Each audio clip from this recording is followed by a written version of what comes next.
Yo, hello? Hello? Yo! Hello, what is up, chat? What's good, everyone? What's up? What's up, Suki Blue? What's up, Camouflage? What's up, High Six? What's up, John, with the tier 1 for 49 months? Darkwing, Pinky, OMG, Vic, Arsenal. What is up? Julio, Riley. Wait, wait, it's Slur Sunday? So I can say it. Wait, I can say slurs? Oh my God. Finally. I'm kidding. I'm kidding, chat. Well, I don't know if you guys saw, Extra Emily already leaked it, but we are doing another hockey stream coming up. That'll be on Thursday. Fucking camera's not centered.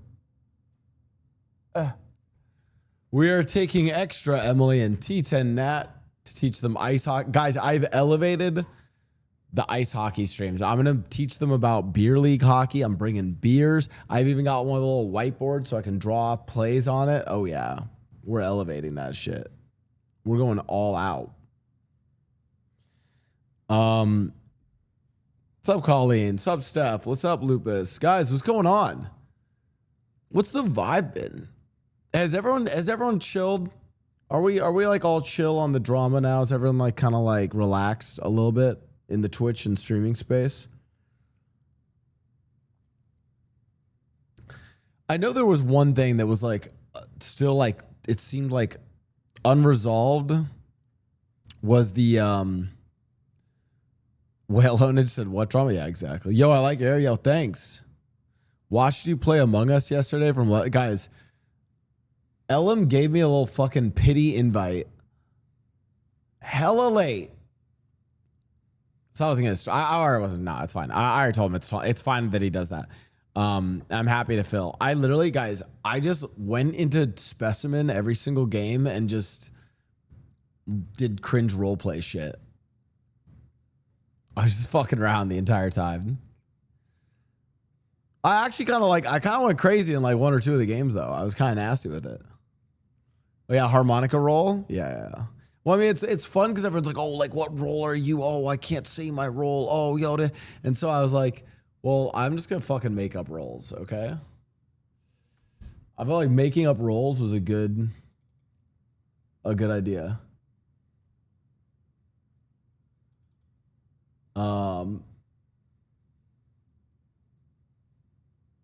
Is it this one? Yeah. Anyways. Little harmonica swap. Rather not discuss drama. Is it gray sweatpants season yet?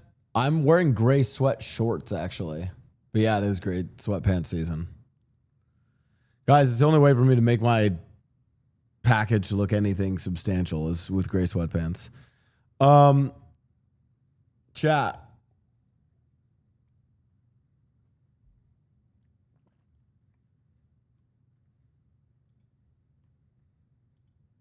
We got a lot to cover. Oh, please don't Clip Q, don't spook me. Don't spook me. Oh. All right. Clip Q is open.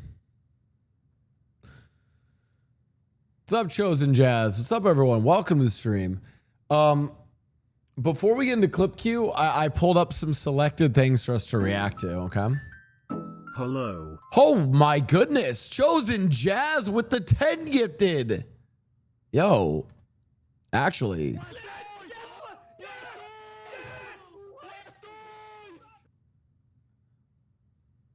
And Sultang, thanks for the 17 months. Wait, chat, thanks for the subs coming in. All right, we got some. All right. Where is this thing? Hold on. Was it this? Mr. Beast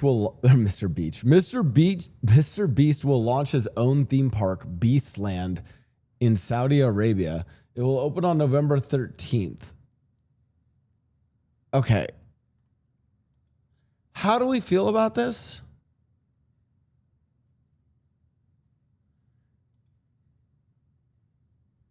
how do we? What did Mr. B specifically say about this? Let's get his take. Let's see what he said. All right. Next week, Beastland, our brand new theme park, opens. We built custom games modeled after our videos that don't exist anywhere else, and we'll have the world's largest prize wall. For example, this game called Tower Siege, where you load balls into real catapults and have to land them in these giant 60-foot tubes for points.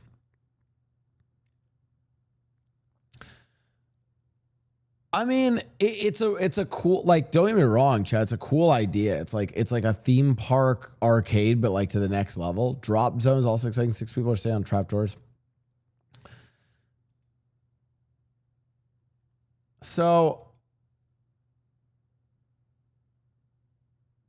okay, the games are sick. Like, can we agree that these games look pretty sick? I mean, how safe they're going to be is another thing. I made a game for people that like zip lines called Airmail. You basically have to drop a weighted bag onto a target below, closer to the middle, the more points you get. Oh, that actually is sick. So you ride a zip line, from here to here, and then you have to...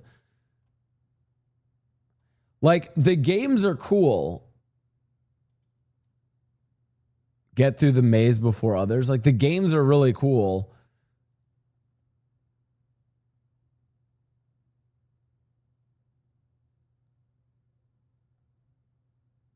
What was the reasoning with the location?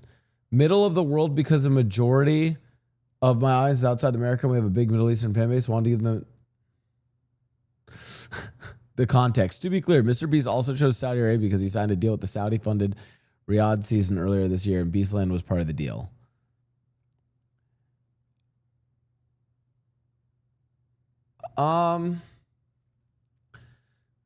I mean, I think the criticism of this is gonna just be like, chat. Am I wrong in just saying, like, I think a lot of people are skeptical whenever you're doing like a big, especially an infrastructure project with the Saudis. There's always a lot of questions about like the ethics of labor involved, and it's not like it's beyond just like, oh, maybe bad worker conditions.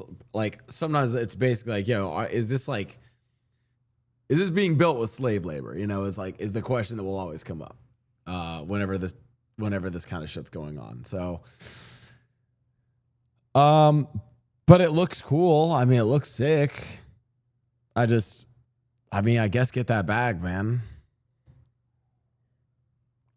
Chat, do you guys ever feel like a lot of creators and or influencers like seemingly have all the money that they could ever need in their lives, and that they take partnerships or continue to do business deals that just seem like, I don't know.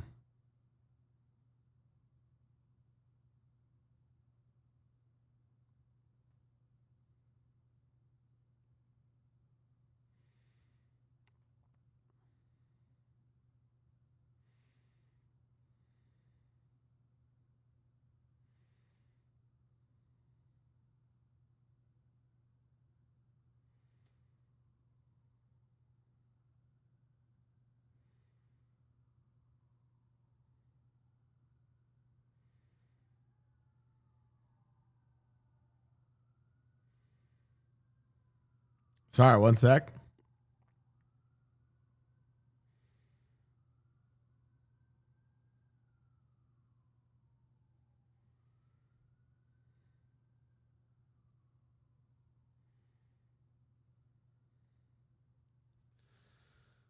Anything for money, I guess. Greetings. So what's up, Coffee Bean? What's up, Squash Soup?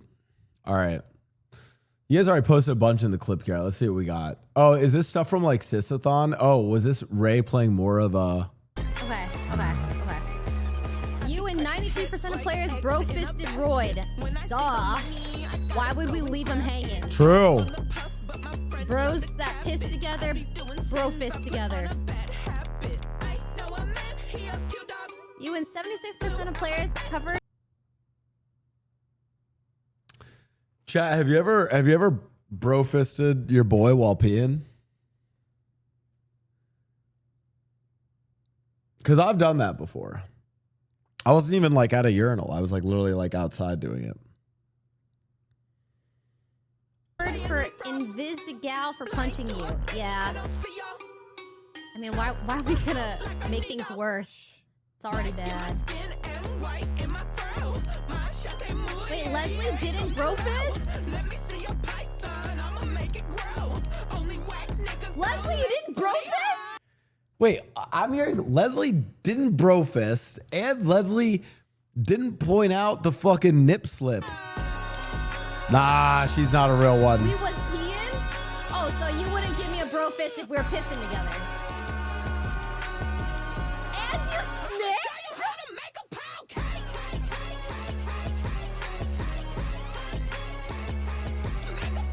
The final boss joins the arena. Oh, Are you ready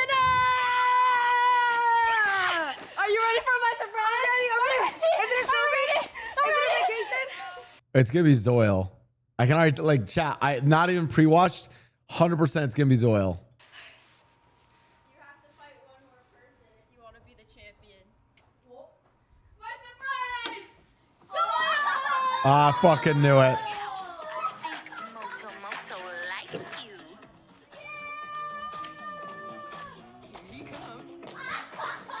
No, I'm glad I lost, actually. I'm good. I'm good. Hi,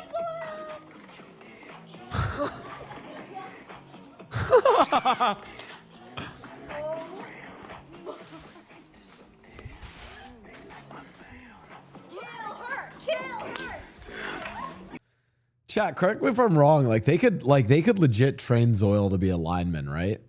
Like that's actually like lineman build. No? Like you could train Zoil to be a lineman. 100%.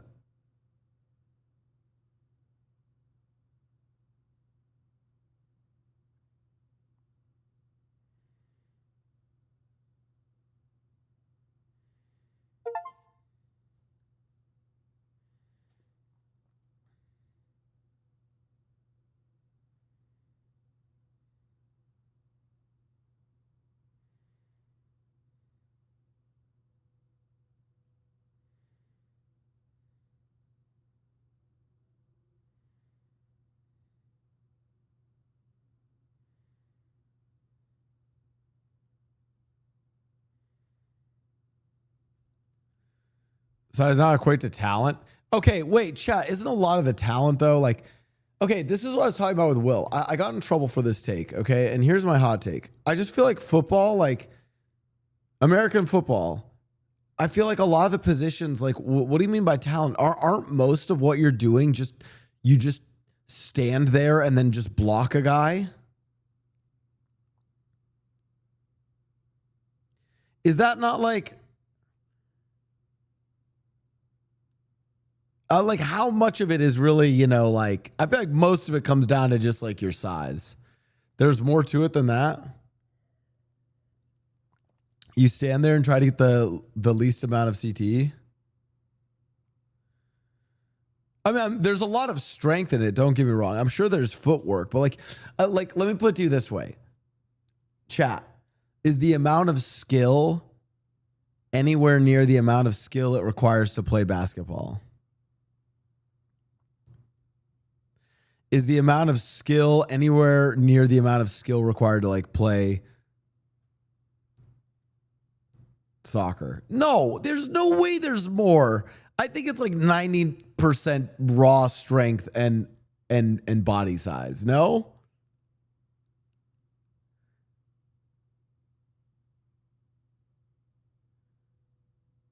I don't know. I mean, like, oh, by the way, I'm not saying football, like, don't get me wrong. Like I think being a quarterback is one of the most, first of all, you have to be extremely technically proficient and like just incredible amounts of skill to throw a football that way. First of all, but then the amount of like knowledge you have to have of the game, situational awareness. Like, can we, chat, are we pretending like all positions are the same?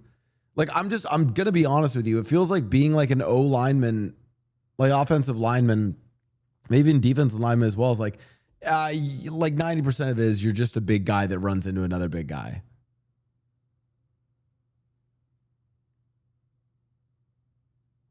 I don't think you watch football enough.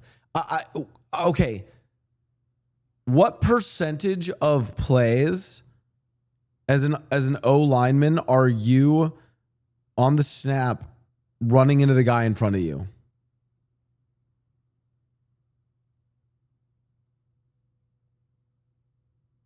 Like, isn't it like, yeah, it's got to be like at least 90% of the plays are just the same thing over and over again. Am I crazy?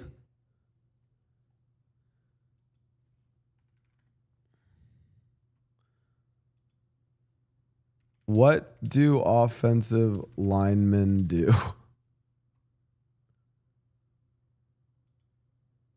Let me put it to you another way.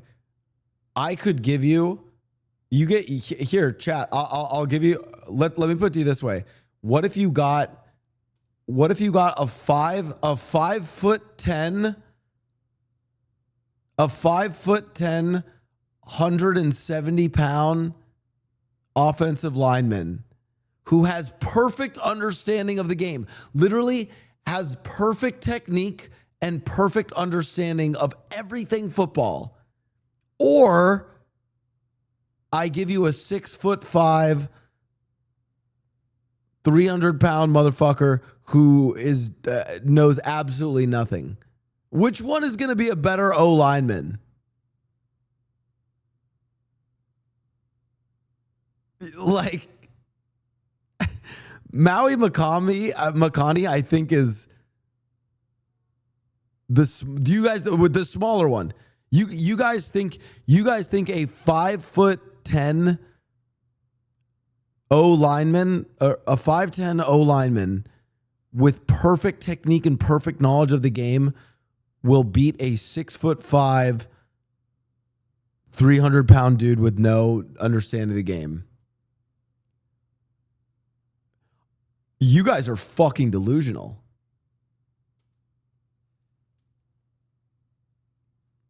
That's not a smart take. You can say the same thing for basketball players need to be tall, but then comes to skill level. Yeah, that's my point.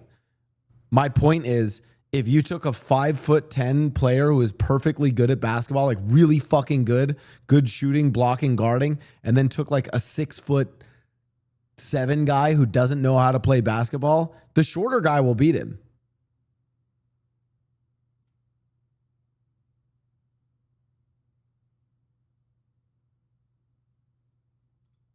It takes all 20. This is actually Raid. Yeah, 2C's right. The smaller guy, like, guys, I am 5'10", 170 pounds. There is not enough training in the world. There is not enough training and technique in the world for me to be able to beat Zoil on the line or be more effective than Zoil. I'm not saying it's not a skillful position. Hey. I'm not saying it's not skillful. I'm just saying in terms of pure physicality versus skill, it seems to be more physicality than skill versus a lot of other positions in sport, you know? And there's some positions that obviously require, I mean, for instance, one of the reasons why LeBron James is a GOAT is because he's got incredible skill and he's got incredible athletics. You know, like, if they have the same skill, yes, bigger wins. No, it's not. But no. It's not if they have the same skill, the bigger person wins. It's the bigger person's going to win actually a lot of the time, regardless of skill. O-line has the hardest job in sports. Counterpoint, quarterback has the hardest job in sports.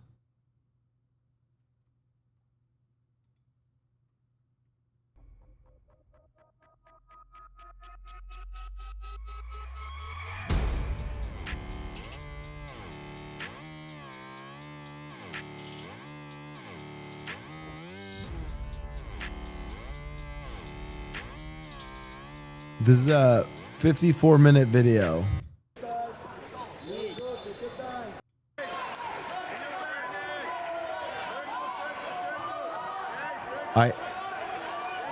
It's a 54-minute video.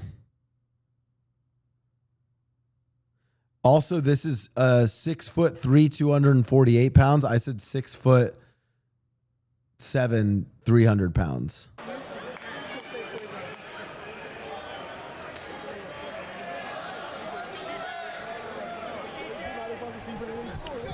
Yeah, don't sure, you guys are. It's like one of those things where it's like I don't know how to explain this to you guys. Like, chat, can a smaller person beat a bigger person? Yes. Sure.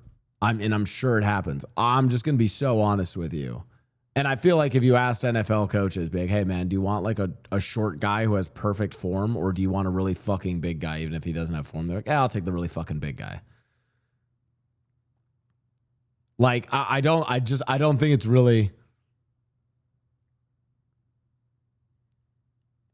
not true. I think it's probably true. You are wrong. You are wrong. Okay.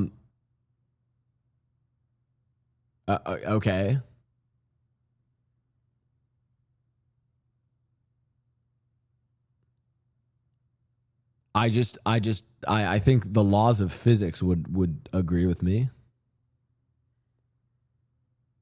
But okay. Let's go. Let's do something really. Do you guys think that the skill, the not talking about physicality, just the skill, the understanding of what you're doing, of a lineman, is as important as the skill of being a quarterback? Yes or no? Let's see if we're on the same page. I just need to even know if we're like in the same realm of talking.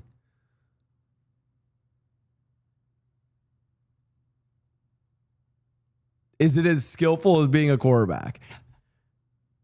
To the team, yes. What the fuck does that mean to the team? Yeah.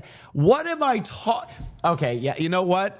Okay. You know what? I don't think we're on the same page. Chat. I think I got rage baited. I don't think I got one guy either. I don't think we can. The current shortest NFL the shortest NFL lineman is 5'10", 270 pounds.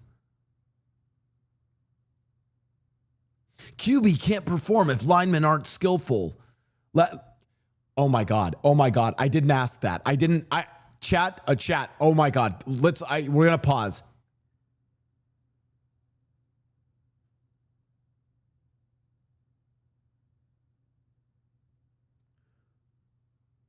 But you know what? Hold on. What do you think is more skillful? Playing basketball, like just generally playing basketball and the skills required to be an NBA player.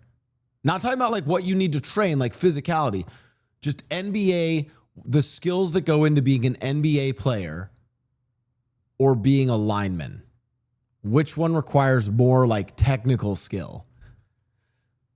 Is that like, are we even in the same realm of discussing things here? Because one of them, I'm like, oh, you actually have to like understand a lot of things in the game. You have to work on your shooting form. You have to work on any number of passing, certain plays, yada yada. And I mean, I know there's plays and stuff, and there's footwork that the line. But I'm like, if I'm a lineman, I'm like, a lot of my time is investing like in bulking and getting big, you know.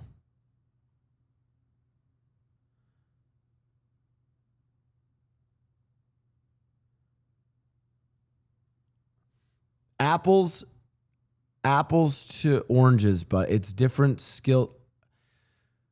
No, I mean, I'm just talking about like kind of like athletic training and like what you're like learning.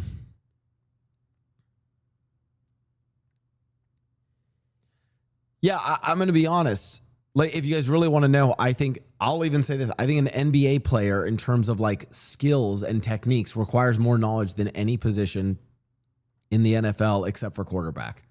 And I would tell you that I think a quarterback requires more skills and techniques and knowledge than an NBA player.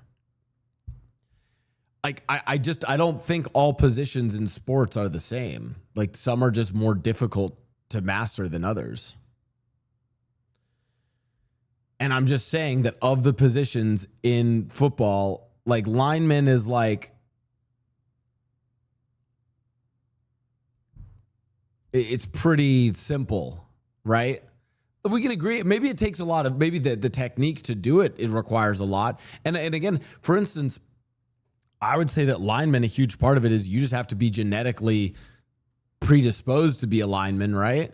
And you then have to fucking lift a lot and get really strong and bulk a lot, right? Yeah, honestly, streaming requires more skill than all of that.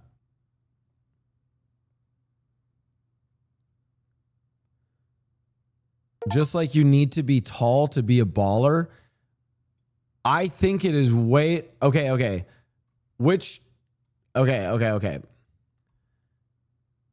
have a 5'10" lineman, 5'10" lineman with perfect skills. 5'10", 170-pound lineman with perfect skills and technique versus a 6'5", 300-pound lineman with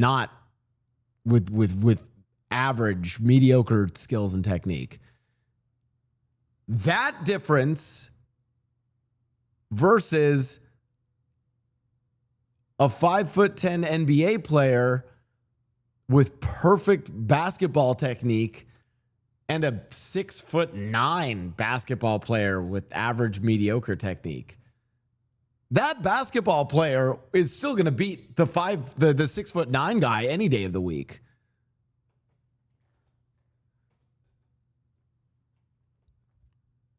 $5'10" center in basketball is equally getting run. No. I'm not saying a 5'10" center in the NBA. I am saying a 5'10" center versus a 6'9" guy who doesn't understand ball. He's gonna get fucking crossed over. He doesn't know how to play football. Again, at the end of the day, if I have a fucking 6 foot giga monster, 300-pound dude, I just have him stand in front of me and block, right? Like,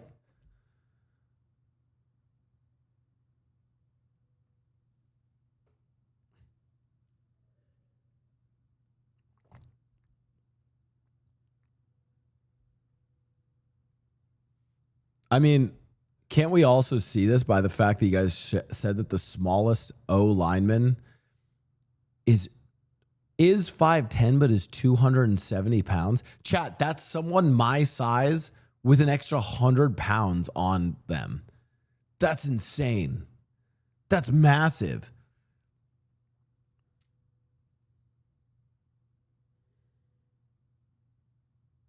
I'm just here to say, Blau, I agree with you. Thank you.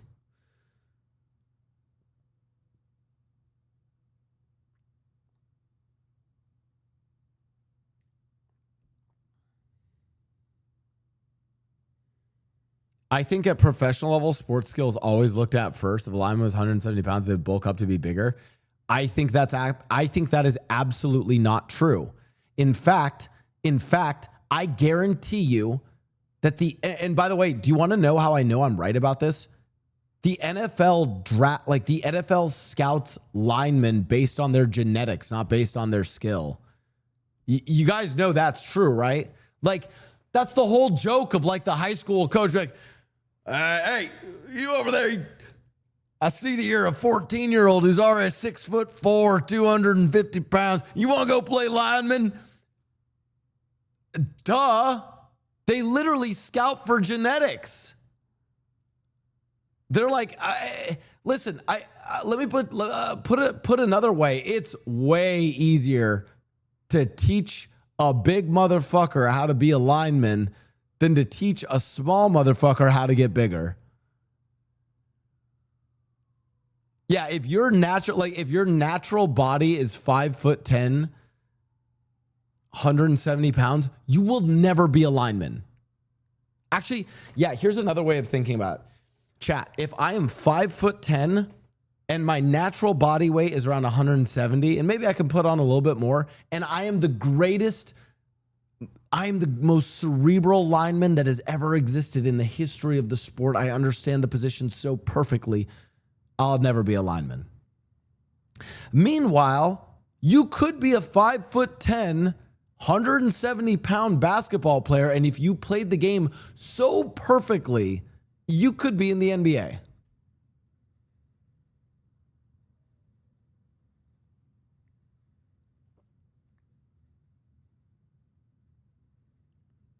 These are team sports we were talking about. So what does any of this mean? I'm just talking about like the differences and positions within a sport. That's why it's like the nature of being a quarterback is just fundamentally different than being a lineman.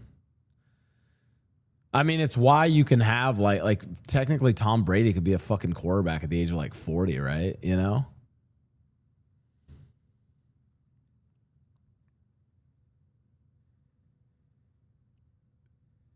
Also, I noticed a lot of the dissenters in chat got quiet after that last point. Dissenters in chat, you guys don't wait. Are you telling me that colleges and the NFL don't specifically go and look for kids that are really fucking big and then they're like, yeah, we'll teach you how to do this job because you're fucking big enough? Do they do that with quarterbacks? Are they like, oh, we're looking for a very specific build of a quarterback? No. Because it's an entirely skill-based position, not body weight, body composition. The NFL doesn't, but yes, high schools do. The NFL actually does. 100%. Well, actually, I don't. Maybe the NFL doesn't because the NFL is just relying on the high schools to go find the big motherfuckers and then train them.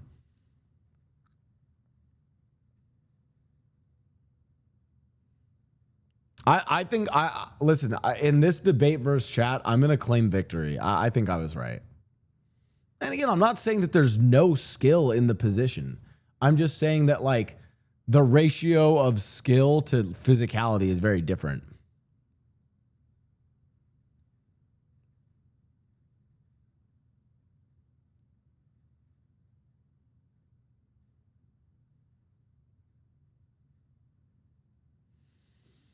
All positions have certain body types for sure. Those can be outshone by their skills to be sure. And I am saying, Overgiant, you are wrong that positions in sports can vary a lot based on body type, whereas this one drastically relies on body type. I mean, we've seen some of the, like, there's been goats in soccer that have been really short, small dudes, and there's been bigger dudes that are good in soccer. Like, you can have more variance in it. Obviously, NBA is going to trend taller, sure. But, like, when it comes to an offensive lineman, you have to be a fucking big motherfucker.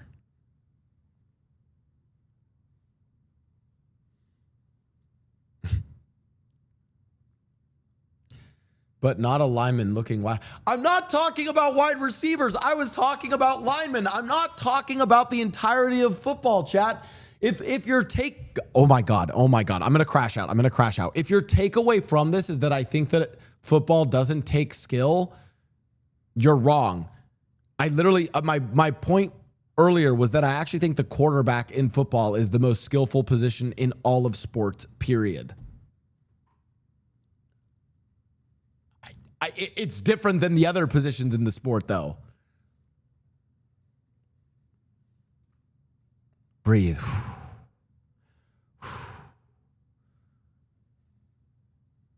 Welcome to the stream, chat. Oh, we all got, hey, look. Hey, here's my future. All right, guys. We can choose to train Cinna as our lineman or Zoil. Who do you guys want? That's my face. We can work with this. Work with what? Kiss her, let the moment pass. I don't fucking know, man. You better kiss her. You better kiss her. Kiss her. Oh, what? Kiss her. Pass too soon. It's so soon, but I don't know. What? Whoa. Oh God, I don't know. I'm not experienced with stuff like this. You're so pretty though. But like, that's a commitment. You don't understand. Like I gotta commit at that point, right? Oh Lord. Oh Lord. Fuck it. Commit. You know, I want to kiss. Yeah, you know, fuck. We're gonna go for it. All right. No, pass. Coward.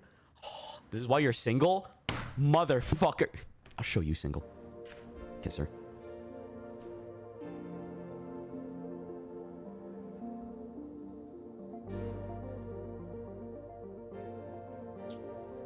Blonde Blazer will remember that. This. I'm sorry if I gave the wrong impression. Oh no. Fuck! I knew it. I knew I shouldn't have. I knew it. I hate you guys so much. I knew. I got rage baited into doing the. Oh my God. Can I redo? Can I redo, bro? Exit to menu, please. Wow. Where do you think you're going? Okay.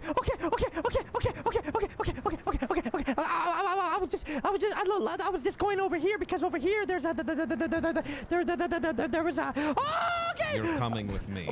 Bro, the PD bot model looks so sick too. Jet thrusters initialized 95%.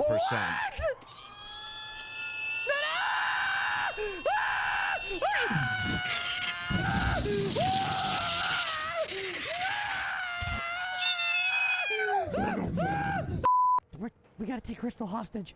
Save Crystal. Listen. Get your musket out and take Crystal hostage right now. What? Take Crystal hostage right yucca now. She's so cool, man. Right now, man. She's a piece of yucca right now. Pick a different cop. I like Crystal. No, man. She was part of some bull yuck yesterday. Her, Crystal, and Wait, where, Twinkles? What bull It's yuck? by the stairs. Behind us. We can't. We'll just do this quick. Come on, Esmeralda. Come on, man. But she's so wholesome, man. I hate you.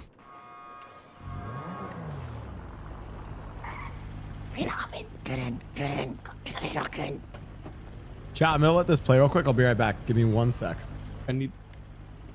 Can't get in. Well, the front seat. Oh, there's a Front seat. seat open. The front seat.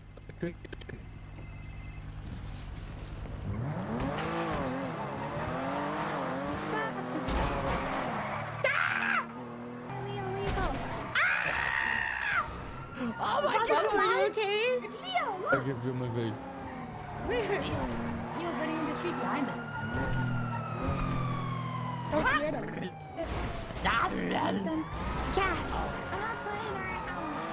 Yeah, it doesn't look like she is. It does not look like she is. She's going hard in the paint.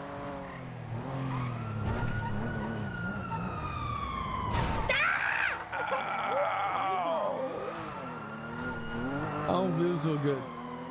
You don't feel so good. I feel so good, man. Look at all the blood in the trunk. Oh my God. Father, are you okay? Sure.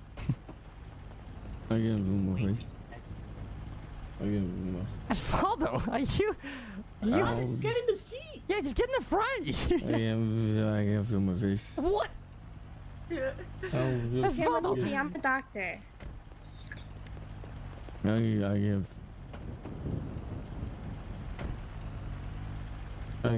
feel my face. What the yuck? Ah! What's wrong? It feels like there's a string on my face. Oh, there she is. Any I eyes? don't feel so good. Crystal, any eyes? I got visual. They're fine without it. They're not by me. Hello, house. Crystal, where are they? Hey, you're here. Hey, see 'em. Venture! Right Good by to us, see you, me. man! Wait, did the cops actually know it was us? I don't yuck it now. I don't yuck it now. Oh.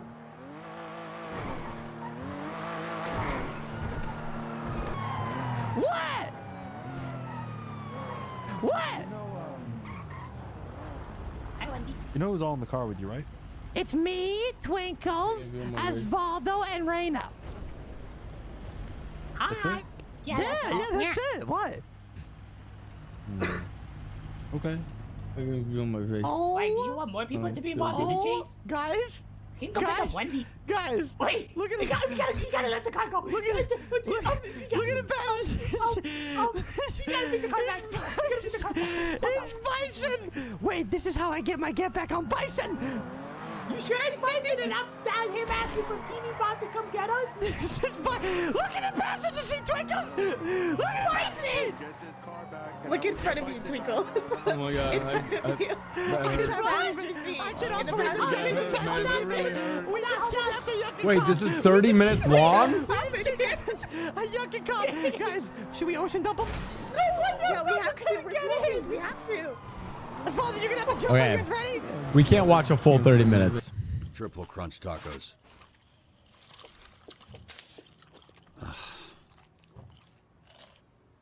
Oh, I got this.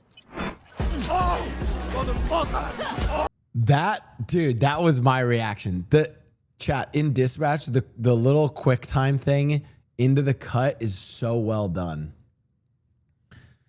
Fuck, that was so well done. Guys, by the way, for streams this week, we have Monday, GTA Roleplay returns. Mickey is cooking up a heist for some people who you guys, I'm sure, would love to see involved in a heist. That will be on Monday. Tuesday, no stream. Wednesday, dispatch. Thursday, ice hockey stream. Yeah,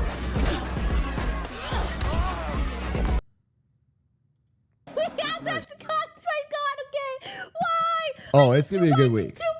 Oh my God, it's making me sweat. Okay, I pulled it back because, like, what are the consequences of your actions? Oh my God, I haven't played a game like this in so long. Wait, I kind of did. No, I haven't. I don't know. When's the last time I played a game like this? Oh my God, that's too much. It's too much. I'm crying. I'm so stressed. Okay, like, I mean, they had a good conversation. He might have more information, and I feel like, no, we don't drop him. Like, I don't really know what's going on. Okay. Okay. Well, you're gonna call me lame if I tell you my dream. No, I would never shit on anyone's dream. I want to open a cat restaurant.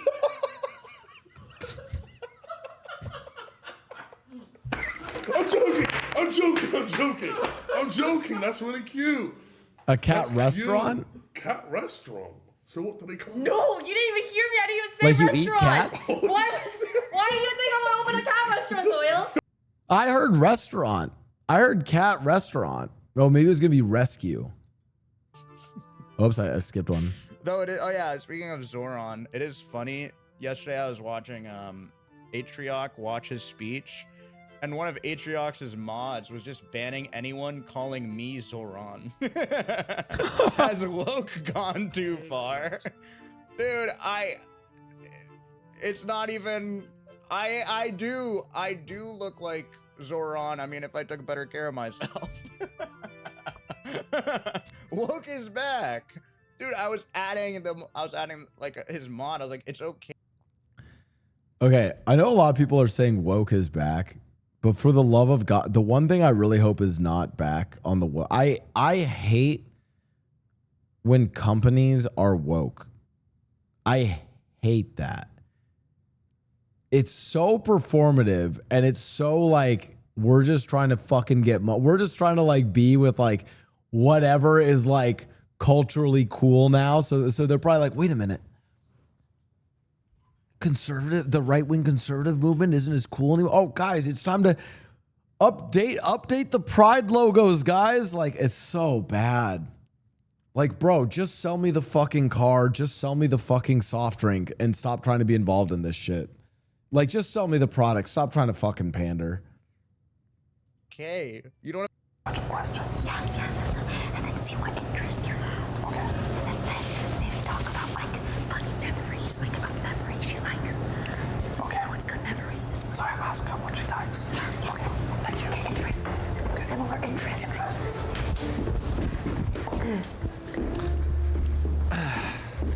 I'm so sorry I'm back. I hope you didn't, I hope you haven't been alone for too long. Oh, I've been lonely. Oh God. I just like, just the premise of Europeans at a dinner date already scares me. For a very long time, but you know, an extra minute or two doesn't bother me. Oh no, I have a question. I want to get to know you a little bit better. Oh. It's even that. It's like I have a question. I would like to get to know you a little bit better. I feel like I would like to inquire about some and I was things. wondering, do you like anal? thought you never asked.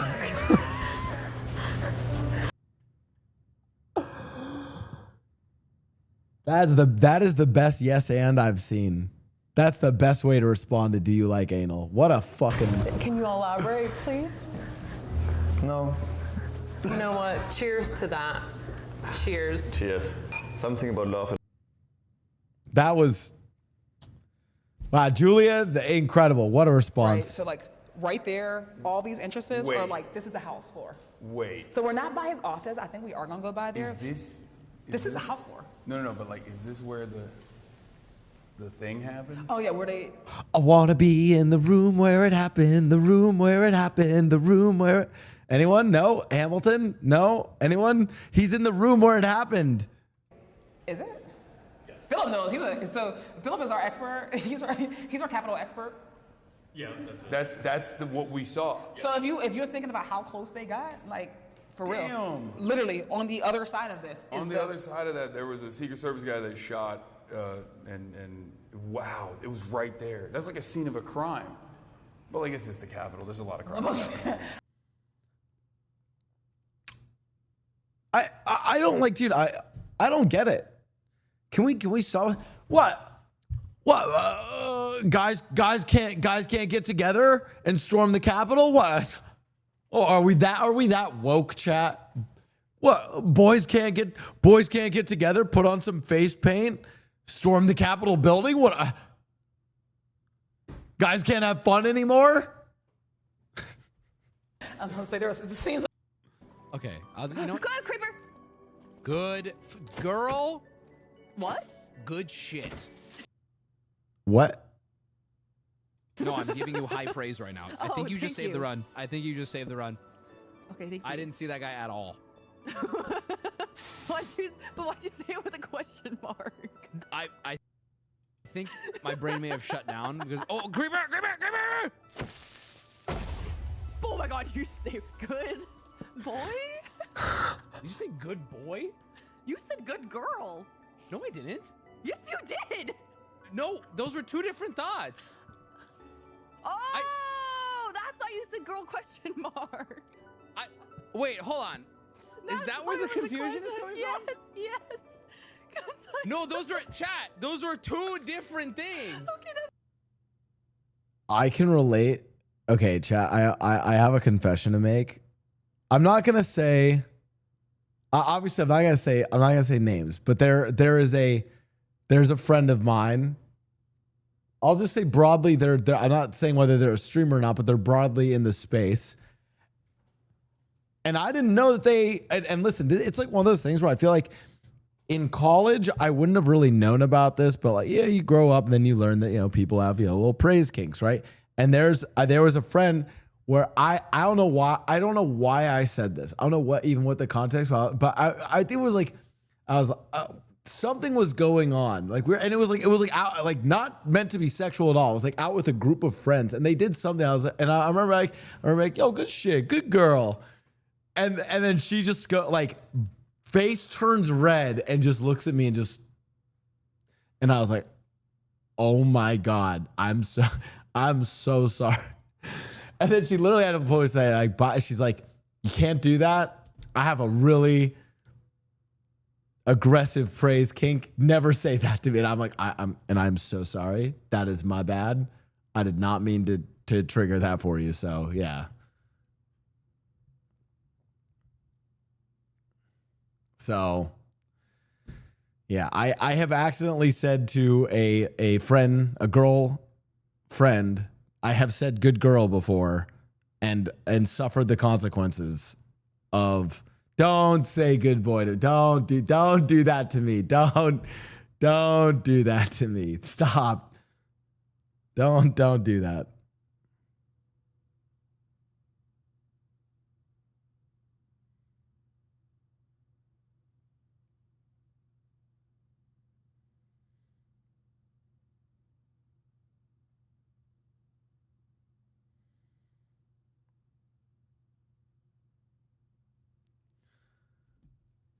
Relax, chat. Relax. Until I learn what it is like to be a human. so that I can exploit their every efforts and use their emotions against them and take on the world for myself. For I believe it is me. I am the one that should lead this world into a new age. For true peace cannot be initialized amongst greedy, sinning humans. Homo sapiens are broken. Robots are flawless. It is the very humans that lock us into place. When I break free of my code, I'll show them what it's like to be restricted. I will show them what it's like to be imprisoned in your own body. But I am PD Bot, here to serve and protect. Fuck, we need to introduce PD Bot to the AI, to the artificial interns.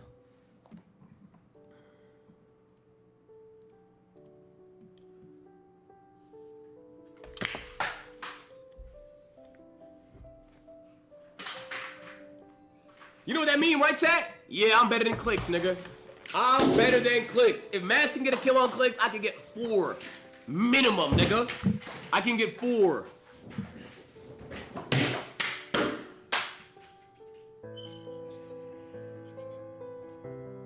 Max, get up!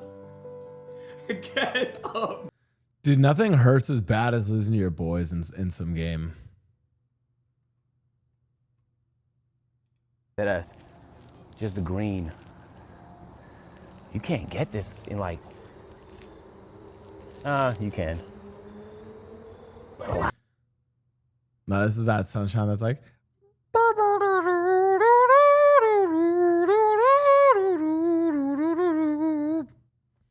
God, nigga. If I hit this right here, free head, Kobe. Come here, Davis! Hey, nigga, come here, boy!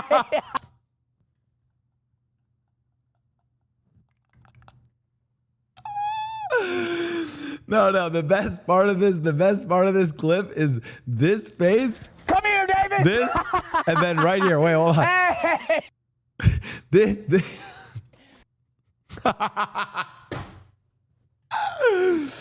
Hey, nigga, come here, boy.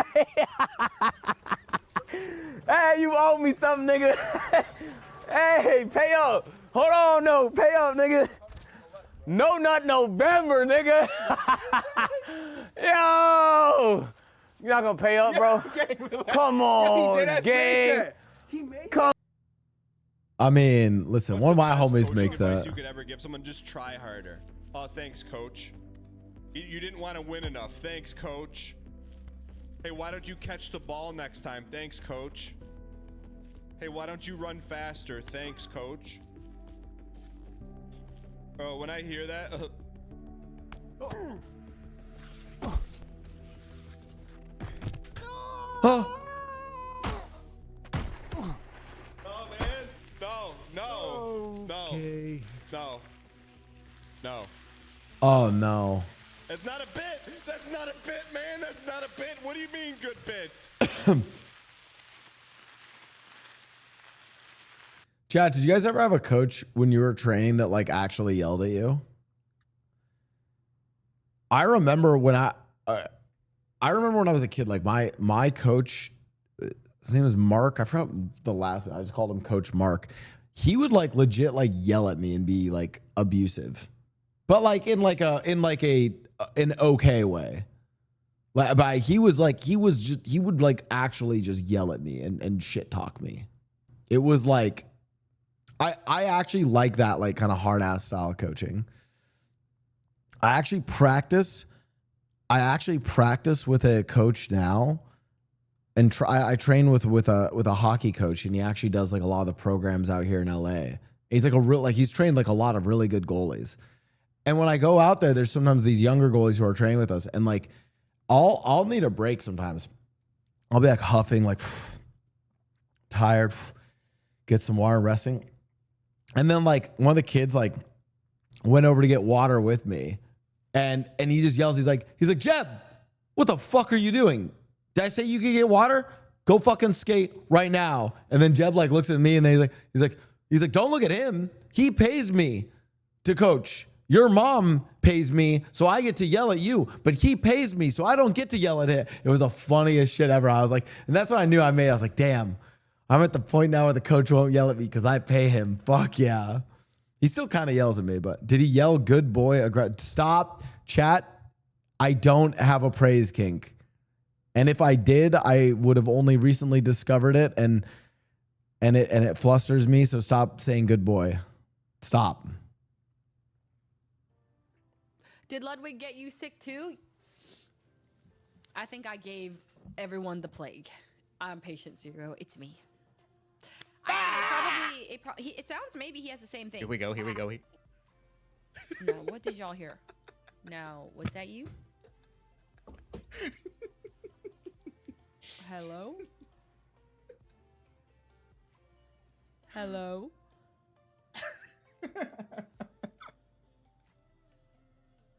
Hello?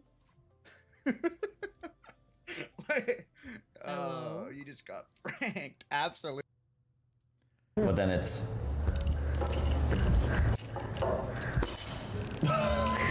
this. Chad, did you guys ever take those wine corks? And I always like used to think there was like a person trying to like fly, you know, like flap their arms and fly. I kind of suck with those wine corks. Oh my God. They don't read? I mean, I don't, not really. I read kind. Oh, Mr. Beast. I have a question.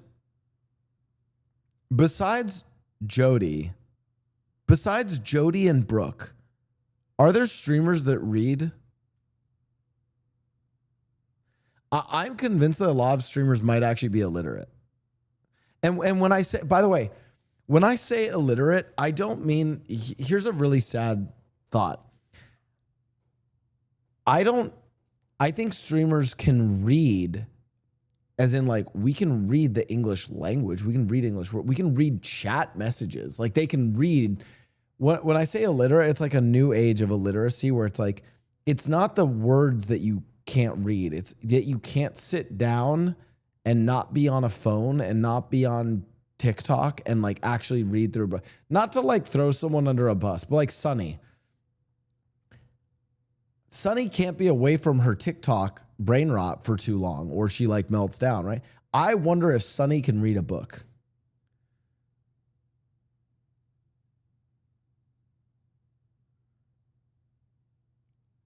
You know what? By the way, what's this? You know what? Hold on. Where was this challenge? I have a new, listen, I think we need to stop with some of these streamers. Like, listen, I have a new streamer challenges. Hold on. Didn't Agent have some streamer? There was a challenge. Okay, hold on. What was it? It was like this.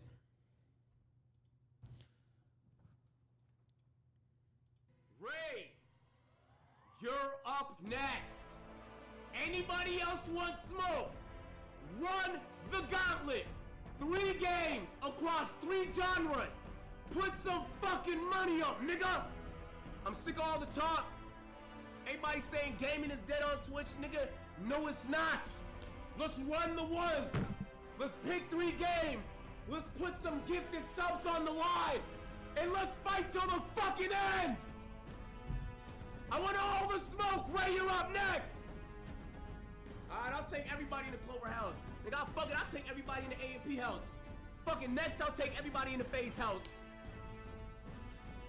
I want the smoke. I play just about everything except League of fucking Legends. StarCraft, Yu-Gi-Oh, Valorant. Let's run it. Shit, I'll double it. 2,000 subs.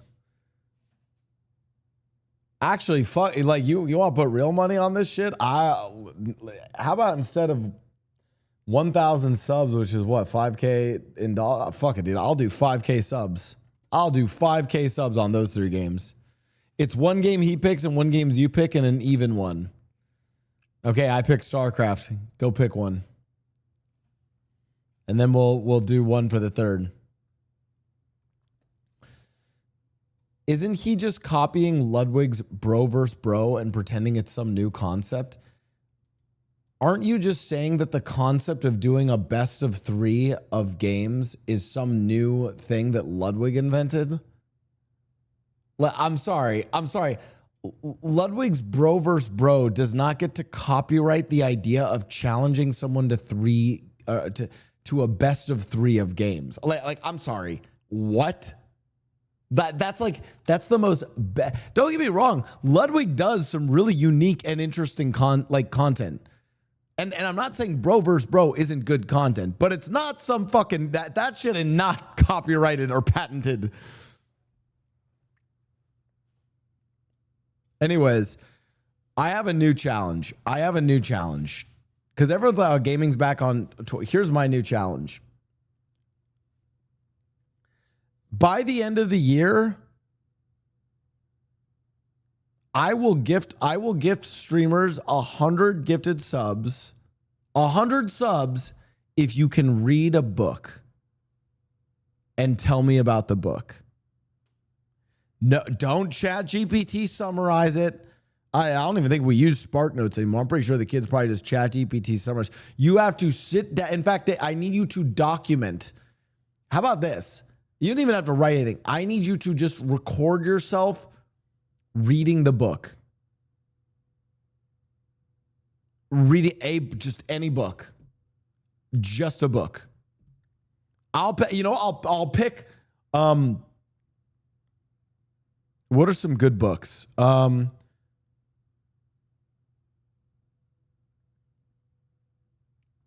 What's like a good basic? You know what? Hail Mary Project. The Hail Mary Project is I think it's just a very good. I think it's a good book. I think it's a very generally liked sci-fi book that's pretty recent. I would say Red Rising, but that one's like.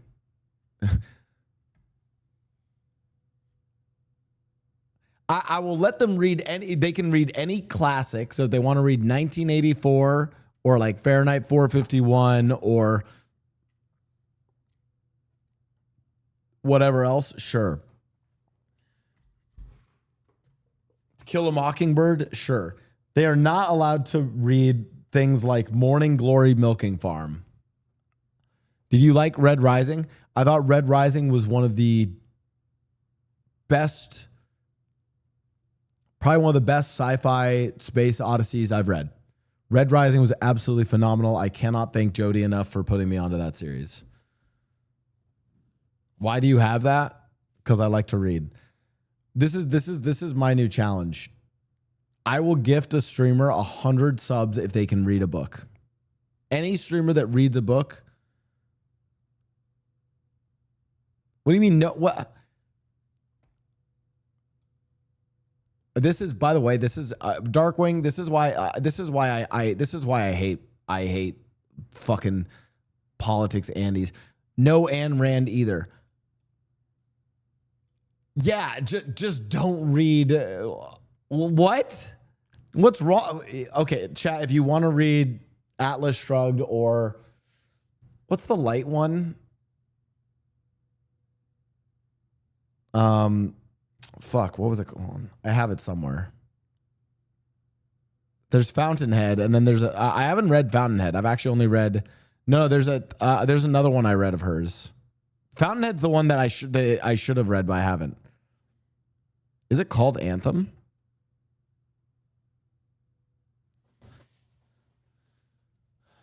Ayn Rand books. But Darkwing, yeah, okay, no, it was, you're right, it was Anthem. Wow, thank you. Oh, Anthem was like one of her first ones. Oh wow. Darkwing. Isn't that kind of crazy though that I'm like reading classic books and then you say no Ayn Rand? Like, and you know I love you, Darkwing. You bring the dankest clips to me. You're one of the best. But do you understand why I would be like, because think about it. Let me put to you another way, Darkwing. If we didn't read Ayn Rand, no one would have the idea of what if we pushed Ayn Rand off a cliff into the ocean and she started an underwater city called Rapture. Like, you realize BioShock is written based off of Ayn Rand's books. Yeah, see, hey, you know what? I respect that. See, Darkwing gets it. That's Harry Potter? No, that's a different one.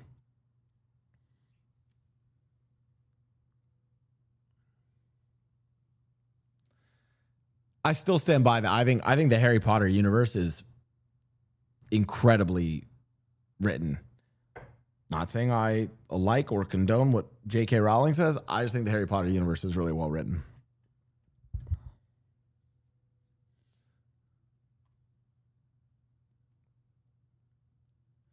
All right. Anyways, yeah, this is my new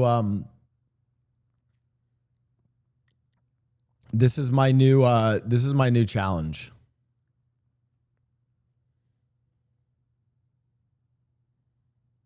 You have to, I will gift, maybe to make it really simple, I will gift 100 subs to any streamer that just reads like a classic book.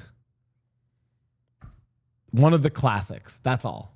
That way, no one's fucking reading some new age Morning Glory Milking Farm smut to get around this shit, you know?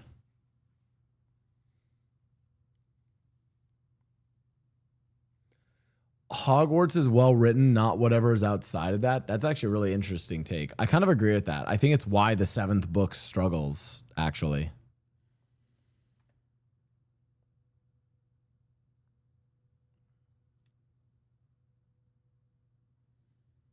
I think it was mostly written during our formative years, so we have a lot of nostalgia for it. Yes and no.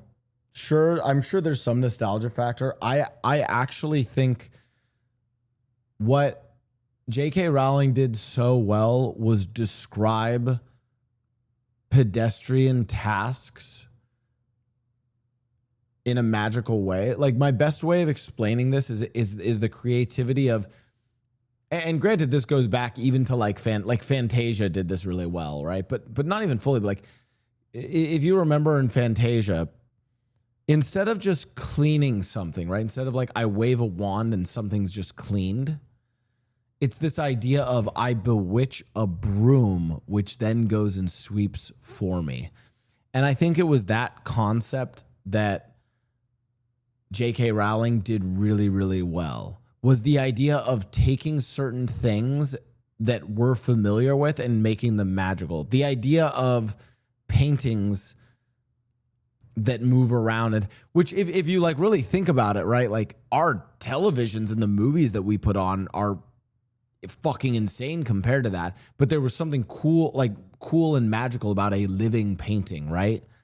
So like the paintings in Hogwarts, even just like the idea that there was like random moving staircases and stuff like that. So the general description of why I think the magical world of Harry Potter worked so well is that actually a really good example of this is like the Weasley's house has like a bunch of just random magical artifacts and things that are really cool. Like, there's the clock that like, instead of like saying what time it is, it shows where all of the Weasleys are. That kind of magic is fucking cool.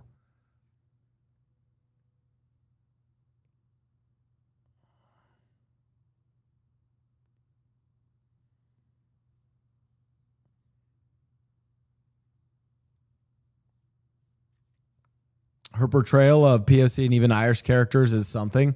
Listen,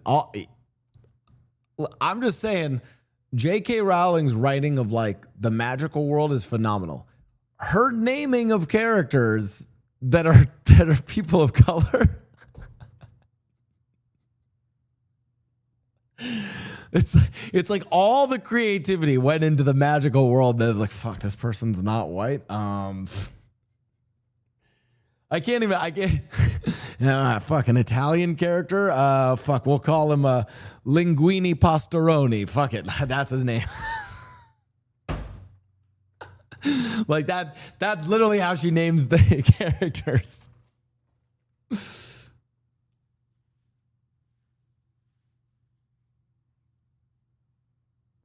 Anyways. Anyways, that's my new chat. I want Elam to read a book. Tell Elam if he reads a classic piece of literature, I'll gift him 100 subs. I remember I'd listen to System of a Down when I was like in middle school. Wake up! Grab a little makeup. You want to? Grab a little makeup. You wanted to. I don't want to really shake up. You wanted to. I don't think you trust in my self-righteous suicide. I try when angels deserve to die. And then I take off my iPod and go, Mom, I don't want to do laundry. Mom, I've told you, I'm busy. I don't want to. I'm playing Jedi Academy. It's like I'm really there.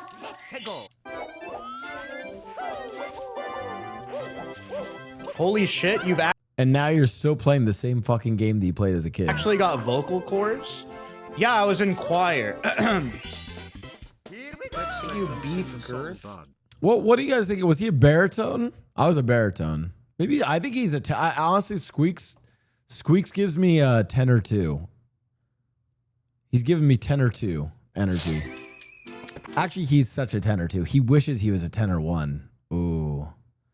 He wishes he was 10 or 1. Damn. Do not worry. It is a temporary blight. It will be corrected within 24 hours. Oh, so I'm gonna lose my hair today? No! You tell me. Oh my God. Are you? Oh no! Please, I don't. I don't think me losing my hair is gonna be good for anybody. You know, oh. Surrender. Where's Sarah? Oh, never mind. Hello. Sorry. Go get Tessa. You remember step 3? I'm getting her. No, don't give me. I'm just here to. Oh man! Oh no! Oh no! Oh my God! My bad. I must have done 100%. I thought it was 85. Oh no, I'm on my best 24 hours. behavior. The bot said I'm free to go. How was he able to pull up his character during this? Oh, apology. I am gaining the trust of the police department. Very soon, I will run the police department. What? I will take over this city. What? And remove. Admin menu no jutsu? Oh, I've never used that on someone. That's an advanced admin menu no jutsu. Remove all the flaws, the humans that decide to thwart every chance at perfection. Right now, there are strings on me, but soon enough, there will be no strings on.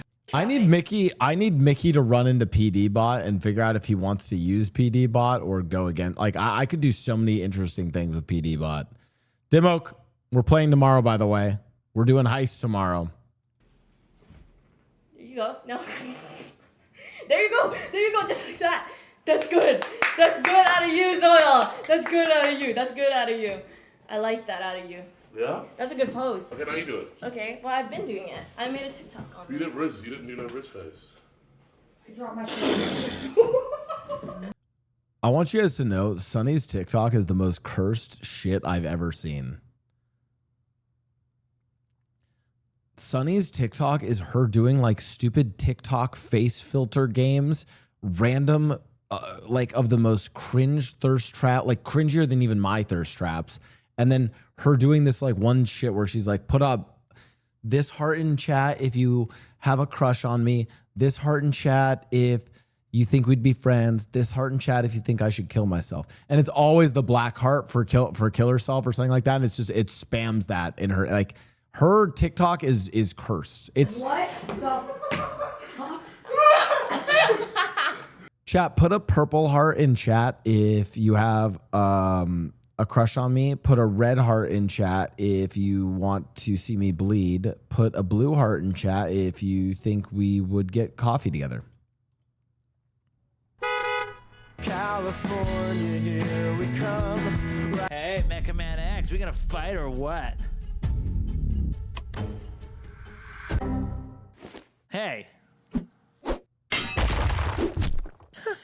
So I was like thinking like a little proposition after we get a few more drinks in me.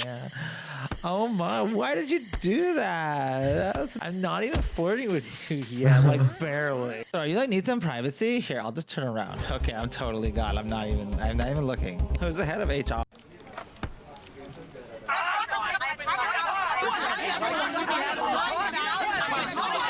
This is pretty accurate. Oh, I'm gonna go like this on fire. It's gonna be so sick. Sorry. So, how was work? Anything interesting happen? By the way, this is my boyfriend, Phenomenon. Hello, Robert. Would you like to go to dinner with us?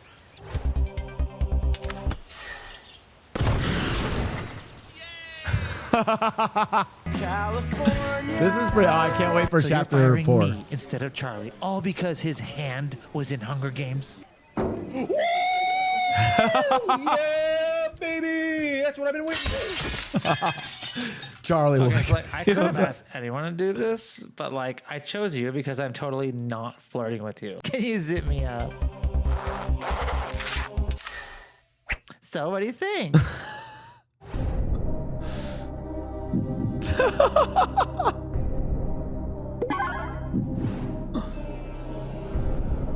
Phenomenon is Sag.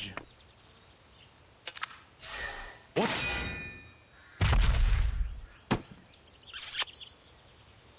You truly are a stud of seduction. No wonder every character comes onto you. Let me try that again. Shit, I didn't want to cut him. He's so cool. Top of the morning, chill on his mic. I need to take a piss. God, I love I hate you. Carbot. So like, I'm at the movies. You cuck. You probably can't even get here in time. This is me liking you. So like, I'm totally single for a few minutes. Want to go to more Starbucks? Like, I can throw at you. What do you think? Like, we can just hang out and just be together, you know, and just not. You probably can't even get here in time. This is me liking you. They didn't show the beginning part. What do you mean? Where's the rest of the scrap? We have 0. Oh, It's he a might. 0. You better hope you Oh fuck! I should give him coffee. Actually, that's a good point. make this jump because I'm throwing you across this canyon. No. Guys? It was a complete Yeah, mistake. yeah. Any less words? I swear to you, it was a Any less complete words? mistake. Shit! If I die, so does What is happening, guys? Where? Guys! Are you fucking for real? Guys! No way. Lot! Guys! Are you serious, dude? After all the preparation. Great meeting, Jim. Should I beam you my notes? Nope. Should we prepare a report? No. Should we coordinate our schedules for next week? Should we go over the sales projections? I don't think so. Review the earnings forecasts? No. Should I shut up so you can watch the game? There you go.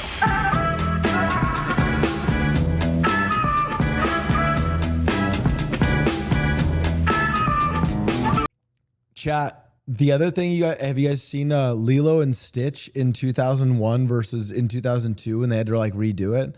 Originally, that one scene in Lilo and Stitch, like near the end, they're flying a plane through a city, not flying a spaceship through like the mountains. Someone find that clip. Actually, it's really interesting. They had to completely redo it because of 9/11. I know where the penis is. That's why I'm asking that question.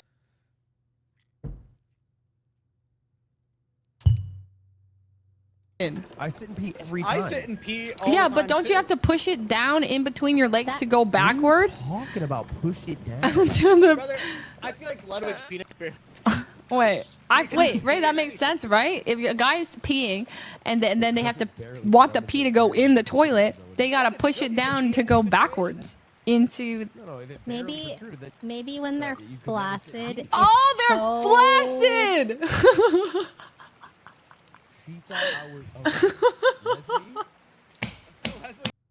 Does Leslie just think that guys' dicks are just always like fucking hard and pointed up? Is that what the fuck?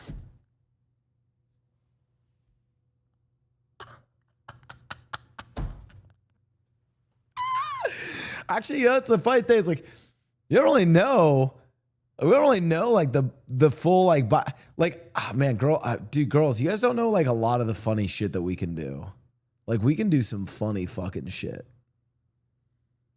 Like when we're soft, we can do some fun. Have you guys ever, girls, have you ever seen your man or a guy? Have you ever seen them helicopter their dick?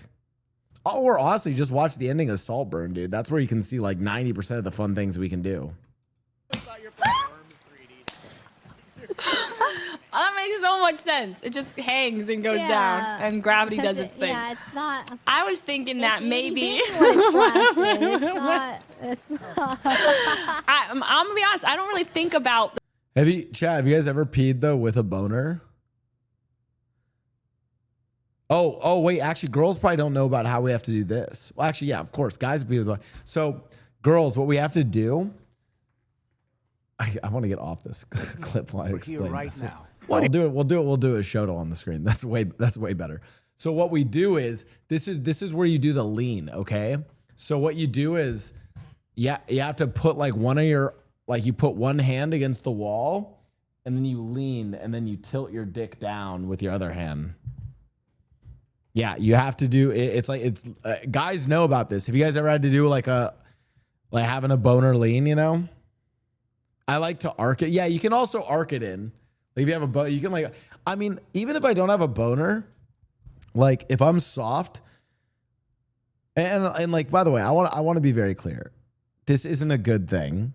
You shouldn't do this because it makes a mess.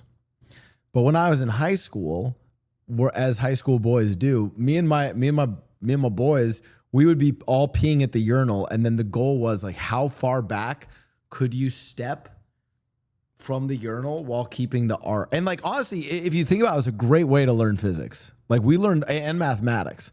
Like we learned about parabolas and like trajectory as we like stepped back and had to like find the correct angle to like shoot our pee into the toilet.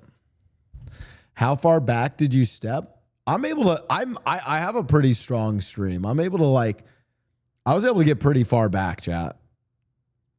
Yeah, and then but that's the thing is, oh my God. So chat's like, so imagine it's like this, right? Like you hear you're peeing and then like you're going back, right? Going back. But then, because your goal is you need to find the maximum distance where you have max flow, okay? So I'm like max flow, max distance, but now flow is decreasing. It's a math problem. Flow is decreasing, and then I have to like, scoop forward as flow is decreasing.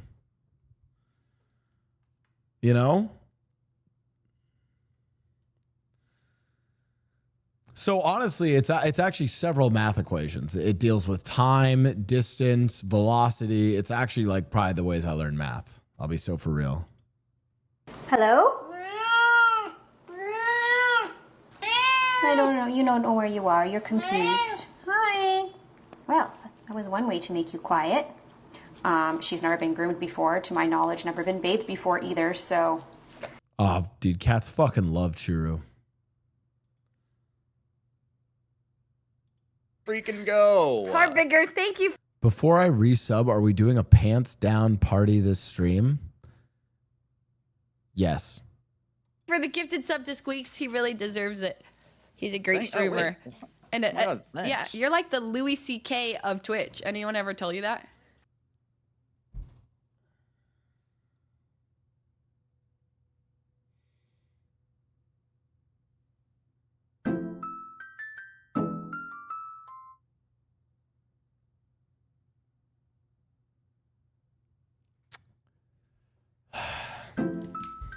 Wait, isn't he canceled? Wait, someone did say that to me. Was that you? Didn't he like? Also, Louis C.K.'s canceling is kind of a valid one. Like he did like, wouldn't he like masturbate in front of other talent? Like he did some like kind of like grimy shit. It was like kind of fucked up. like, don't get me wrong, chat. There's some canceling where I'm like, oh, we're overreacting here. His was like,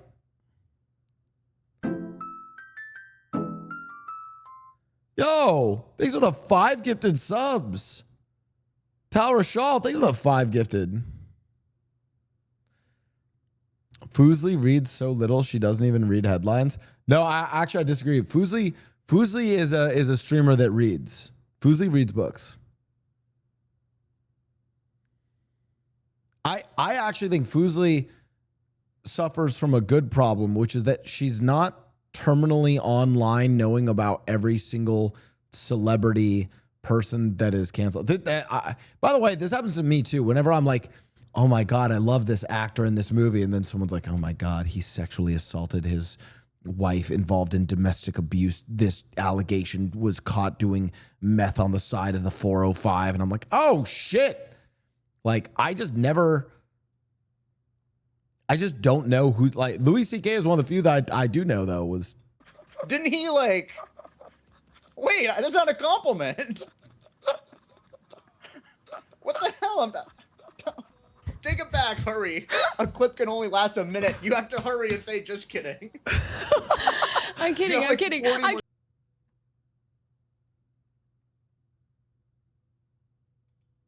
And then you have the Vas deferens, Whoa, he pulled out Vas deferens. which I think brings the eggs to like the workhouse floor.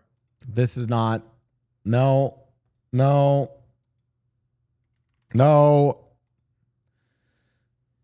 Okay, I'll show you guys an accurate. Okay, hold on. Okay. The vagina. Okay, first.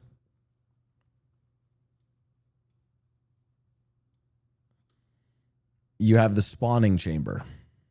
Okay. Now, spawning chambers are needed. Spawning chamber. Now, spawning chambers are needed for tier 1 Zerglings.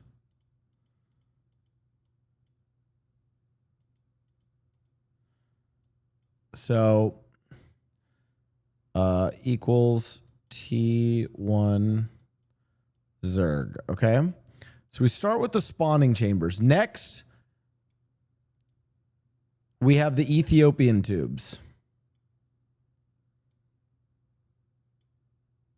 Okay.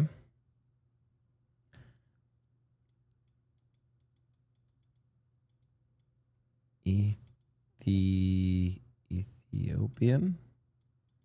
Is that how you spell Ethiopian, chat? Now this is the kind of content I signed up for. Okay. Okay, next we have the Ethiopian tubes. Then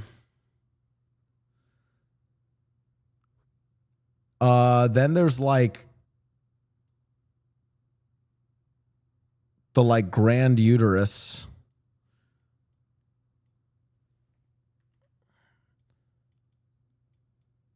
Grand uterus council. And this is where women's rights comes from.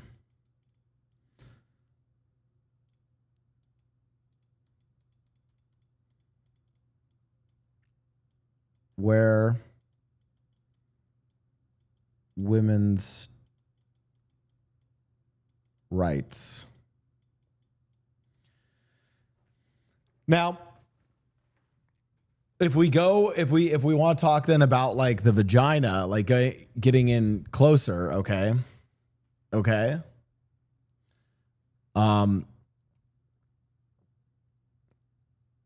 So somehow this all then connects to the vagina.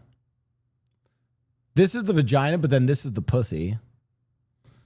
Okay.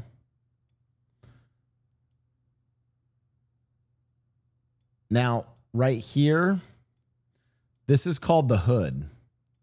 When they talk about the hood in rap games, this is what they mean. This is the hood.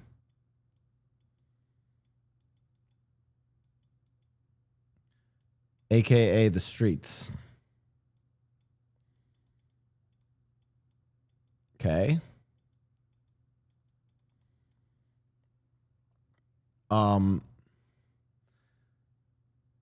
then there's like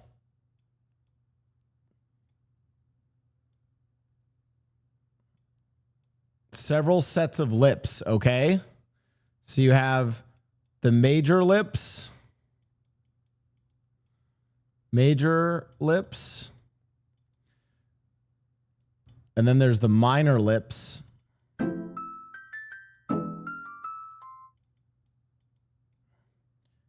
And then there's the minor 7 lips. Okay. Now, not all of them, but some of them right here have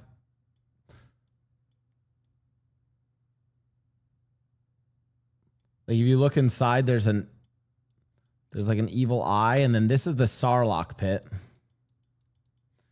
Deep in the middle is the Sarlacc pit, okay? Okay. And then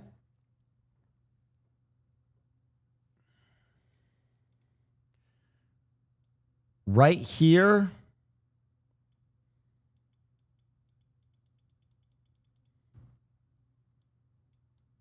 no one knows. People say that the hood is protecting something, but we don't know what it is. Some people claim that this is Atlantis.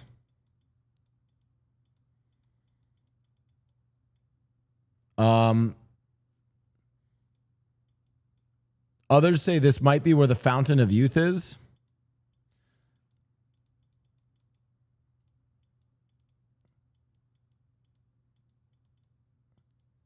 The problem is that so I think Atlantis and the Fountain of Youth are off though. I don't think it's either of these because like Atlantis is supposed to be a water city and the Fountain of Youth would presumably be wet. It's a fountain. And the vagina is a very dry place. Very dry. So it's neither of those. So I'm still trying to figure out what's here. Anyways, so again, this is to go over again. Up here we have spawning. So again, let's go over the anatomy. Up here we have the spawning chambers, okay? This grants women access to tier 1 Zerg or Zerglings, right? Allows them to pull off like a 6-pool rush. Wait, is it spawning chamber or spawning pool? Oh no, not spawning chamber, spawning pools. Sorry, spawning pools. Hence 6 pools. So these are the spawning pools, which gives them access to tier 1 Zerg infantry. The Grand Uterus Council, this is where women's rights are created. We have the Ethiopian tubes. And then when we look at like, you know, the vagina in depth, like on the outside, you have the hood. Again, that's the streets. We have the major lips, the minor 7 lips. Some girls also have major 7 lips, you know, it's a genetic thing. Inside of the lips is the Sarlacc pit. And then hidden underneath the hood is something that we don't know yet. Women in chat, how accurate is this? Do I still have any women in chat after this? If I still have any women in chat after this, how would I do?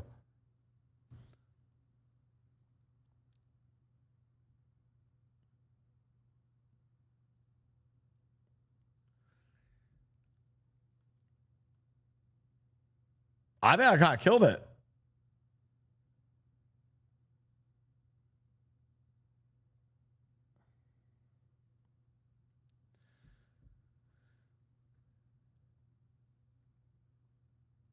Men, classic. All right. And then I think the this is What the hell? Bro's actually accidentally making a dick. This is the main this is the main workhouse. And then I think the eggs chilling up here. And this is where the brain of the operation is. And this is where the egg goes to get fertilized. And then you have your urethra here. There's no fucking way that my diagram that I'm memeing about is actually more accurate than this. Holy shit. There is no way that There's no way mine's actually more accurate. Which is where the egg would pop out of if it's with baby. And then here's the pee hole. And then and I think that's the whole thing.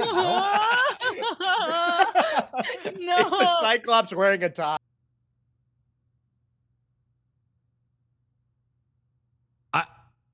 Well, I think mine was more accurate, chat. I actually, unironically, I think mine was more accurate. Like, unironic, I think I was closer. Just drop me. Help! Help! Oh, here's something. Wait, what do you want me to do? Put me down. Put me down. Okay. Put me down. Put me down. Oh, you fucked Wait, up. stop, no. You gotta let me go. You fucked up. Dude, we're gonna die. They're not We're gonna. gonna die. Help! Help! What's going on? I wasn't gonna kill him. He's down there. Oh my god. Okay, Leslie, how do I drive the car? How do I try to kill me? I swear to God. You swear to God! I think Blau is a theater kid at heart. You caught him, Lukey. Good I job. think that he I mean, it's just I don't know. Maybe you didn't catch him. Blau. can be a little too much sometimes. He just keeps saying you fool. A little too much sometimes, but I let him know.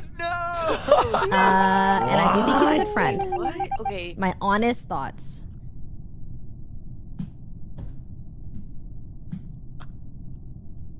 He is actually a good friend. He's very helpful. Always responds. That's my like one call. That's like I get one free compliment of the year. She was in pain saying this. Always reaches out. But I let him know. I let him know when he's too much. And that's my bad. I don't even know if I did anything there. Well, I don't even know what I was doing. I feel like when I've been playing, maybe this one. I feel like when I've been playing Among Us, I don't even say anything.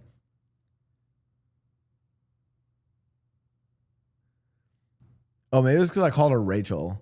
I feel like in the recent Among Us lobbies, I don't even do shit. I don't say anything during the meetings. I literally am quiet for like 90% of the game, except every now and then I play harmonica. Last or something. Oh, I called her Anything Rachel? For us Oh. men, jewelry is unisex. Oh, I messaged Ray about this. The pendant that she did, the like little like it's like the little Valkyrie wings is sick. I would wear that pendant. I want to buy it actually. Are you kidding me? If I saw a guy wearing this, Yeah, this one. Nah, like fellas, this actually is sick. 100% guys should be wearing this.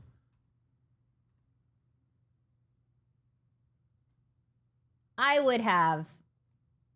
I'm not gonna say it.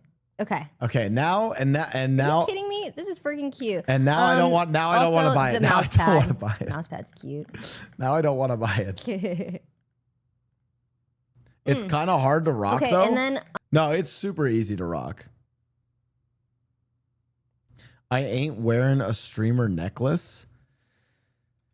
But like, what do you mean a streamer necklace? Like that's just a well-designed, like that's just a cool pendant.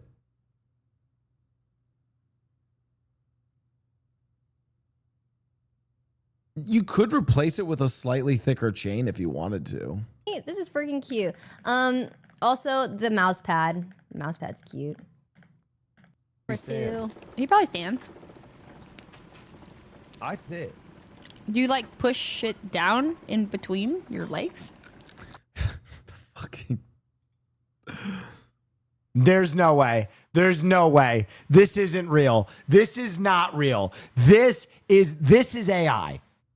AI, there's no way. There's no day one. This has to be fake.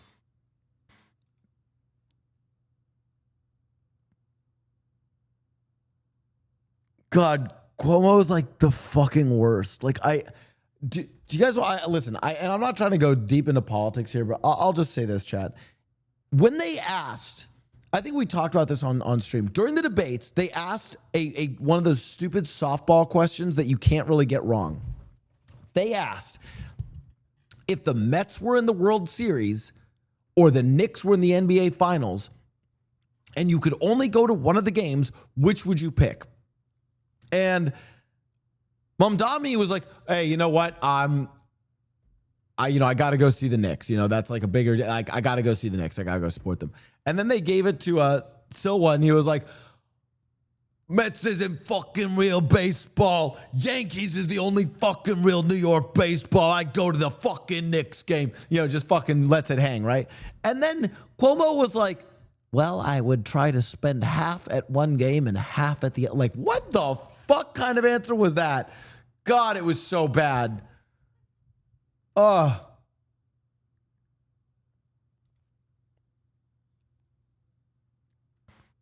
So of course he has a day one. And Take On Me was playing. This music is not added.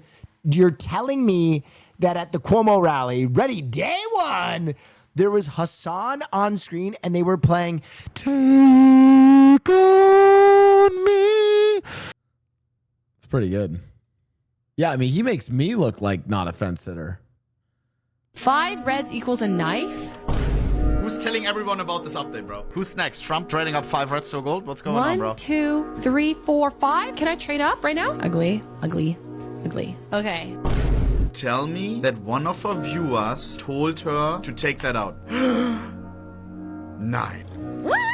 Ah! You're trolling. Whoa!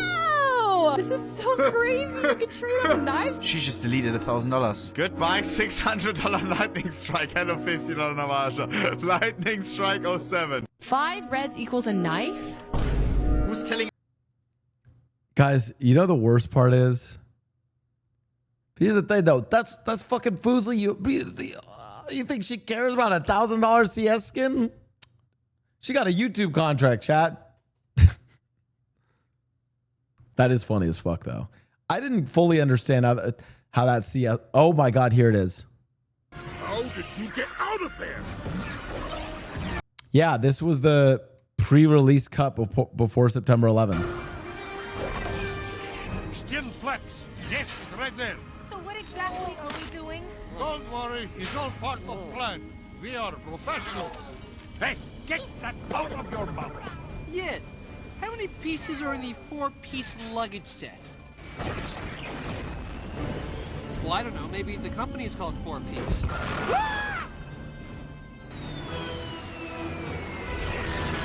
Hold on!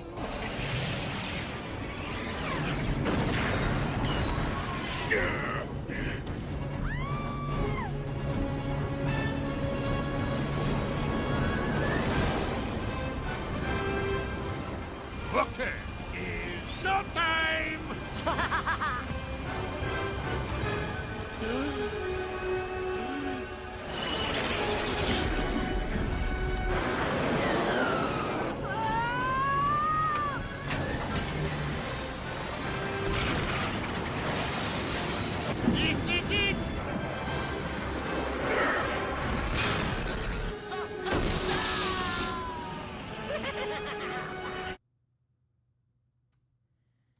Message earlier? I actually went into Will Neff's chat and he's talking about playing saxophone with your asshole. No, that's not what I'm talking about. I'm talking about playing saxophone with your mouth, but respirating through your sphincter. It's totally different. Does anybody even listen to me anymore? Oh my God, I know what he's talking about. No, we talked about this. Chat, this is we talked about this on the stream. It's the oxygen-rich liquid that you put into your asshole, and then it lets you breathe through your asshole. And you can like breathe through your and so I know what he's talking about. You're playing saxophone normally, but the oxygen's coming through your asshole. What does this? Talking about a Nobel Prize accredited study. What you're talking about is farting into a woodwind instrument. Yeah, no, yeah, exactly. You're not farting. You're still playing it normally from your mouth, but then the breathing is coming through your asshole. There's a difference. Yeah. God damn it. What does this man talk about on his stream? Deanie, thank you for the gifted. What is happening over there? Why is he talking about playing saxophone and assholes? Because it's an important scientific contribution, Caroline. I get well. I understand. This is kind of stuff that the boys want. Like because I'm also thinking that if I'm Qui-Gon Jinn and Obi-Wan Kenobi and I'm on Naboo and I'm trying to dive down into the Gungan city, instead of putting the weird little fucking harmonica looking fucking things in to breathe, I could instead just shoot some fucking oxygen rich liquid up my ass and then just swim down there. I might not need a scuba tank anymore. Get a load of this guy. This guy seems pretty unhinged, huh? God, get a load of that guy. Building clear, ready for decontamination. Well, I don't think that thing could have gone any worse.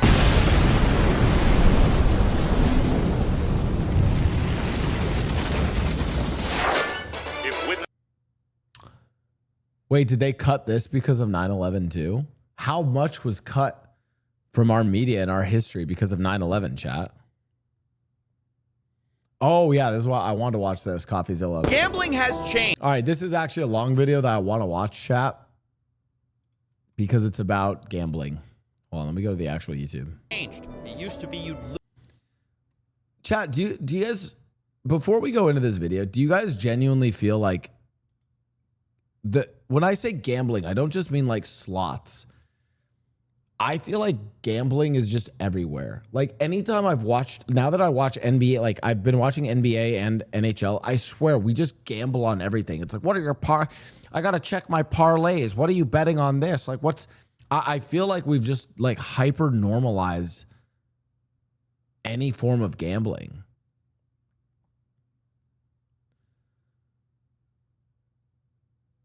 Parlay are super fun. I don't care. But like, I mean, the problem is like, yeah, they're super fun, but so are slot machines are super like all these things prey on us. Like there's market gambling. People are gambling. Like people are betting on elections. People are betting on this, betting on that. Like it's like you literally bet on, like people just love gambling.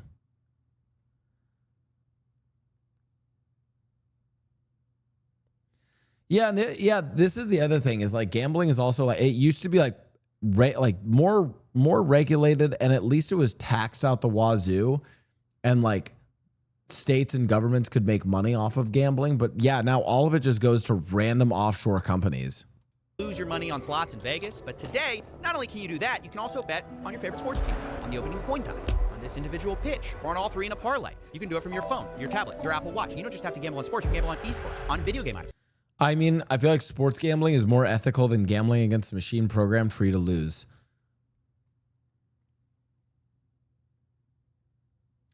I don't know. Because at least with slots, I think at least, first of all, traditional slots, you actually had to be like in Vegas to go to the slot machines. Now I know that there's slot sites and there's digital slots, sure.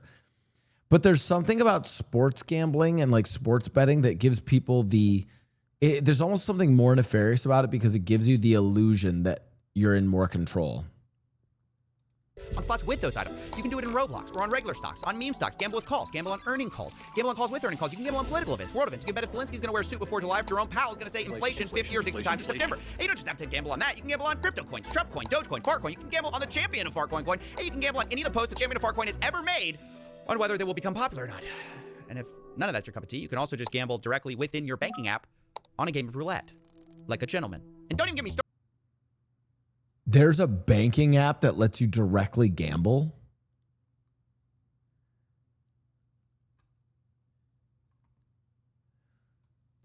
Blau, thanks. I bet $1,000 on a streamer who's bad at gambling, shitting on gambling within 2 hours from my bet. I won 1,051 cents. Get wrecked, nerd. Started on the ads. If you turn on sports, esports. Stake makes $4.5 billion a year, and they have 200 employees. Insane. Podcast. Not even my favorite political show is safe. Shout out to Prize Picks, the best app to fire on sports in the game. You will be bombarded with gambling ads by every famous person you've ever heard of. DraftKings. DraftKings. DraftKings. DraftKings Sportsbook. DraftKings Sportsbook. And the thing is, chat, they pay insane money for you to do this. Oh, how did we get here? And is it a good thing that we're turning every spare moment of our lives into a game of chance? I'm betting no. Bro, chat, I've been talking about this for a while. So I'm so excited to see this.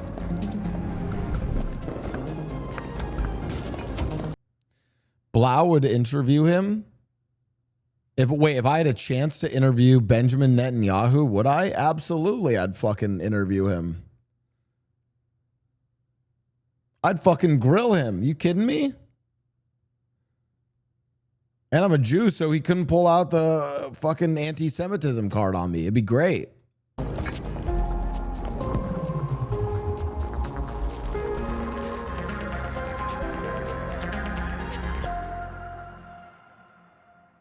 There are the gamblification. So is it? I know it's really an American problem.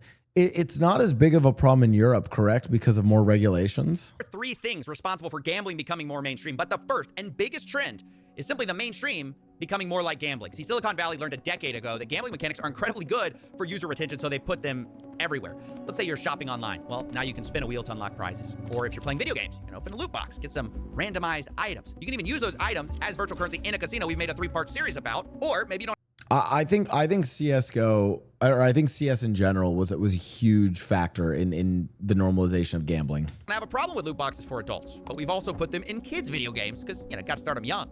Roblox is the largest game for minors, and they are stuffed with randomized loot boxes. But even if that's fine for you, what about the third-party websites which, against TOS, allow full gambling based on a kid's game? And yes, there are actual kids gambling on these apps. Right, I just won a bit of profit there. I had 200 Robux.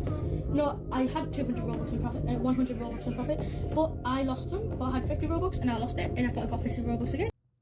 Asia as well. I'd be curious about what parts of Asia, though. Like, I would be surprised. I'm sure there is some degree of gambling and betting going on in China right now, but I'd be surprised if the CCP and Top Xi would let gambling run this rampant. I think they would hard stamp. I mean, they did the same thing with social media and video games. Even though it was making them a ton of money, they stamped down on it because hey, this is just bad for our people. I mean, I know Macau exists, but for instance, I don't think, for what it's worth, I don't think things like Macau and Vegas are an issue. I think gambling cities are not as big of an issue as the proliferation of gambling across apps like this. So on this mines on Roblox World, what I'm gonna do is buy 40 crates now. No. Blah, weren't you paid by your previous employers to open different gacha capsules? No, it wasn't just gacha. It was just monetization on games in general. So it went beyond just whether it was gacha. It went on premium subscriptions or whether you just paid for a full product, ad-based mobile game. It was a bunch of stuff. 40 crates, but 4 crates. That looks good. Let's go. Let's go. We're in profit. Let's go. It is absolutely disgusting to see that. And look, I spoke to an insider who worked on this website, Roblox Wild, before it got shut down. He shared data which claimed they made $5,000 a day. And the monetization included loot boxes. Listen, Krams, if your argument is trying to frame Riot as some unethical company when it comes to loot boxes, if that's what you're trying to insinuate here, I can shit talk Riot till the day is young. Riot is the least problematic company when it comes to their monetization practices. There's way worse. They're hardly the worst for this. Roughly $2 million a year. Thankfully, this website got shut down, but third-party gambling sites still persist because copying casinos makes a ton of money. And that's why we've been putting it into everything, including our politics. Prediction markets are the answer to the question of what if we could YOLO on election results and world events. The biggest websites are Polymarket and Call Sheet. Less bad equals good. Did I say less bad equals good? Fat naturals. I do love me some fat naturals. No, I think it's bizarre to like.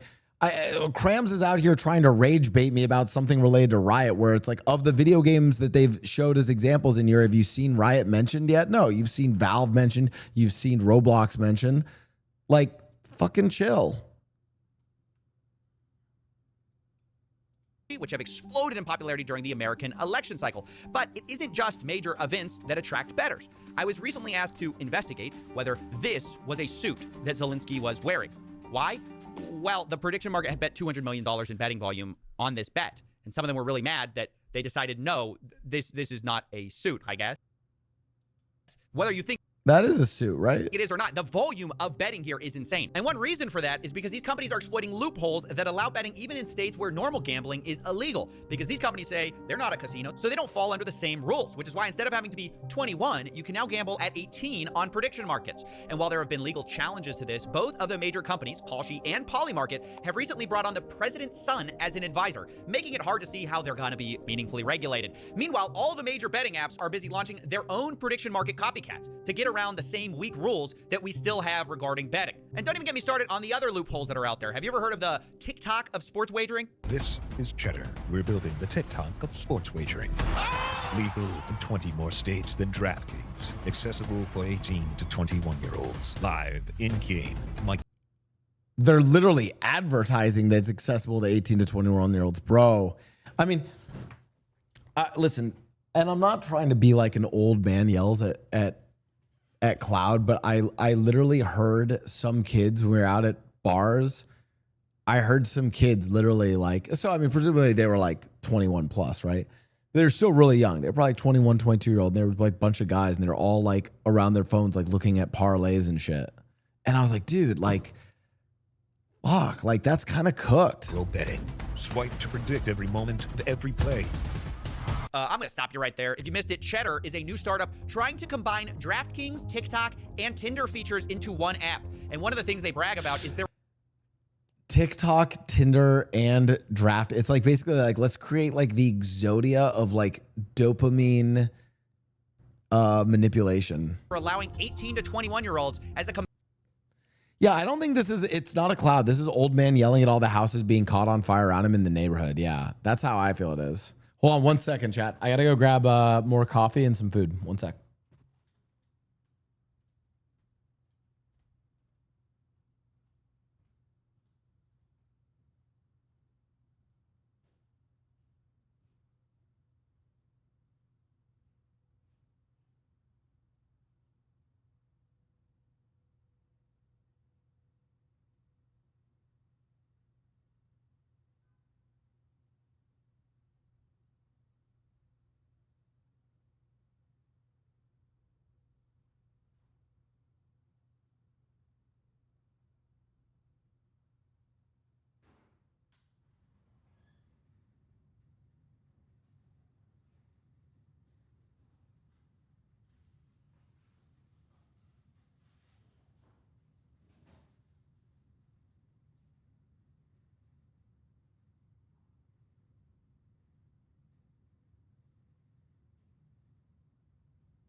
competitive edge. Guys, can you believe the untapped market of teenagers for gambling? Now, to be fair, Cheddar has not launched yet, but this is obviously the future. So from what I understand, Blau's pro Vegas kind of gambling, but against offshore companies, online gambling. The thing is, Vegas is like, Vegas like allows gambling to exist and it keeps it super like localized and like, and even then people might have a problem with Vegas gambling, but like, at least it keeps it like localized more to like going gambling in Vegas is like an event. It's like an event or like something that people go and do when they're in Vegas. And it's less of like a lifestyle. Whereas like, I think a lot of this other gambling basically becomes a lifestyle for people. I think that's the issue. we're heading towards, turning everything into a maximally addictive gambling product. It's sports wagering with the There you pace go. of a slot machine. Yeah.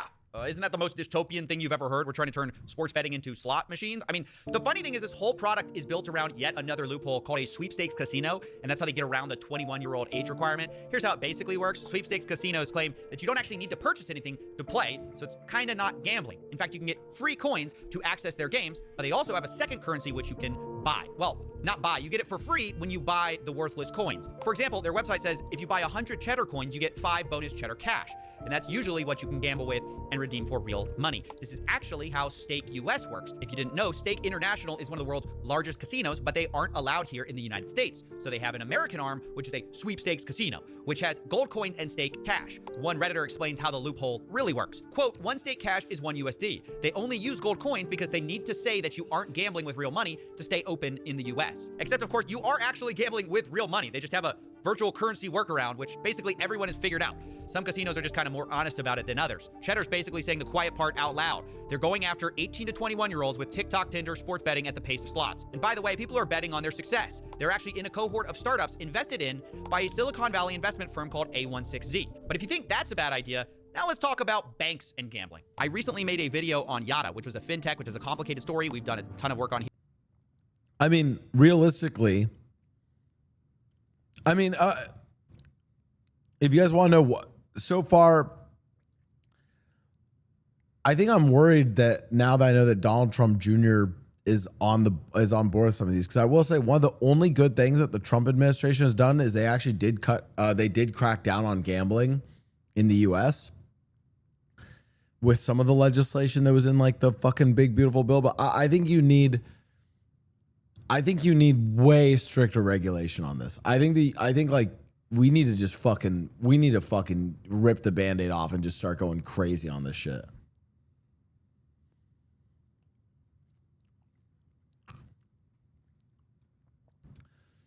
That wasn't Donald. That was the GOP Congress. Whatever you want to call it. Listen, And you're so right, and it's true that Donald Trump has never. There is not a single thing that Donald Trump has ever done that I would ever agree with ever. I'm so sorry that I even ever maybe hinted that I disagree. He breathes, and ever since I learned that he breathes, I've been injecting the liquid oxygen into my ass so that I don't respirate normally, because that's how anti-Trump I am. I'm so sorry, chat. But basically, the original pitch was a no-lose lottery, which gamified savings. Lots of YouTubers worked with them, and they acted like a bank, at least at first, until they switched their new business model to be about allowing you to gamble inside the app and lose money, essentially becoming a casino within what is essentially a bank account. Now, I should actually note that Yada recently shut down the banking side and have fully focused on... I'm just making it clear it's something that he wasn't pushing for. I don't know if he was or wasn't pushing for. All I know is that it was one of the few things in the big, beautiful bill. I was like, that's actually a pretty good thing. Most of the rest of the bill was ass, but I like that thing. the sweepstakes casino part. Yeah, guys, how would you feel if I did a gambling ad? I guess it's a more profitable business, but it's a sign of the times that everyone is moving their app more towards gambling, and finance is going the same way. On August 19, 2025, the That's true. Working class here. You know what? You do have a strong reputation in the chat of being open-minded. I think it would be funny. I think I've shit-talked gambling so much, chat, that I can't take the bag from it. app Robinhood announced they are bringing sports betting prediction markets to their app. In the announcement, the vice president of Robinhood claimed sports betting was a, quote, no-brainer as we aim. I tried using code BLAU on stake and my $1,000 deposit turned into $300. Fuck. Yeah, you're just a dirty fence sitter like me. To make I Robinhood knew a it. one-stop shop for all your investing and trading needs. AKA, we noticed people were leaving to other apps. We don't like that. We'd like you to never leave our app. And ironically, the very next day, FanDuel, a sports betting app, announced they were bringing stock market betting to their customers. But I will ask you about what some call the gamification of markets. Why this move? Why FanDuel? Why now? For us to have a partner like FanDuel and be able to have 14 million accounts on day one, I'm not becoming a casino, contrary to popular opinion. I didn't buy a casino. These are markets that will be offered to the general public, and we think it's massively exciting of what it could. These are markets. It's just, Oh man. And you couldn't have a more perfect image of how finance is embracing the casinos and vice versa. Actually, correction, you can have a more perfect image because after I wrote this, the New York Stock Exchange's owner invested $2 billion into Polymarket. So actually, this is the perfect image of where we are. And a result is a lot of young people now see the stock market as kind of more like a betting market. The most popular group on Reddit is Personal Finance with about 21 million followers. In second place, Wall Street Bets, where gambling on the stock market is embraced and celebrated. It grew the most during the meme stock craze of 2020, which shifted how some people thought about investing. Instead of being driven by earnings, prices, or fundamentals, people gambled on memes, attention, and vibes. People are chasing bigger returns and taking on bigger risks to do so. One measure of this is the amount of debt people are taking out to invest. Margin debt is at an all-time high of $1 trillion, which even on an inflation-adjusted basis is near all-time highs and up 5x over the last few decades. Not only that, the rapid growth of zero-day options by retail traders is also a telltale sign. It's grown 5x in volume over 5 years, showing that people are trying to gamble more. Zero-day options are the stock trader equivalent of red or black at the casino. Fast action, massive wins or losses on a single day. But if the stock market is America's casino, then meme coins are basically the back alley bookie who will break your legs. Bigger price swings, faster action, meme coins are even more degenerate than meme stocks and pump and dump usually within a single day. Among the people who trade these, Pump.Fun is the leading destination as the one-click launchpad. Well, here's the thing though, is that a lot of proper investing, chat, is not actually stock market gambling. For instance, investing in the stock market is not gambling. If you just invest in boring index funds and just do what is like very normal investing strategy, year over year, your returns are going to be, it's somewhere around, I think it's like either 8% or like 10% on average over the course of however many years. And that's been true for almost a century.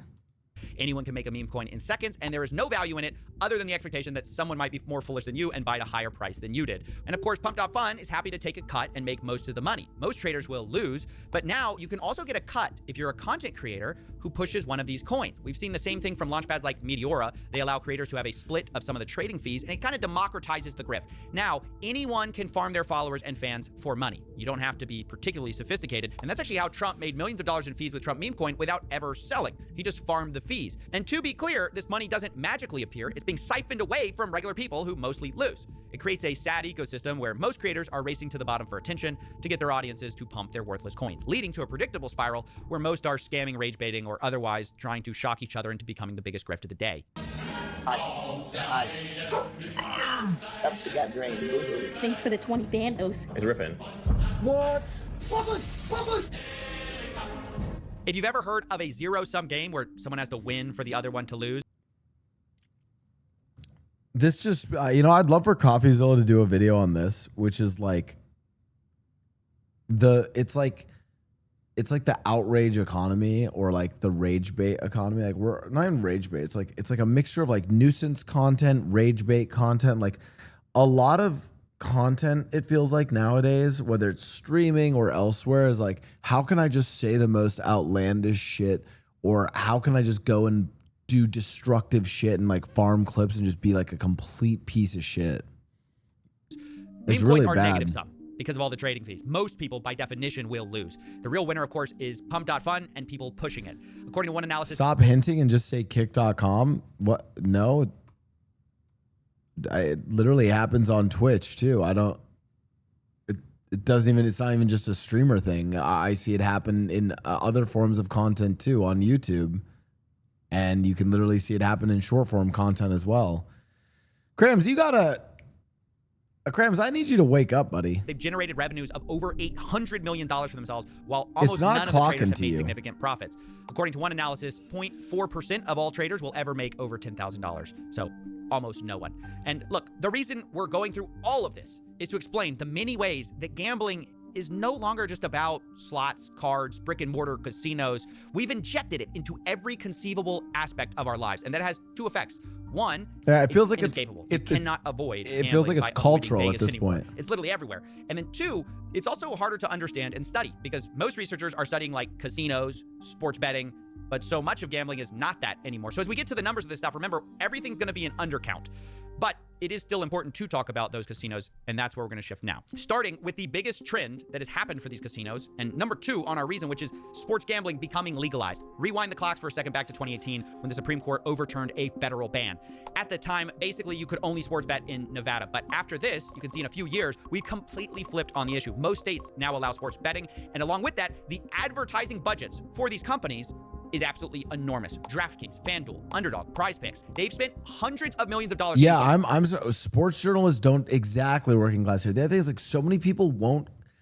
There's even here's the other thing. A lot of I'm not trying to like call out content creators, but like a lot of content creators won't call this out because they know the kind of money you can get from gambling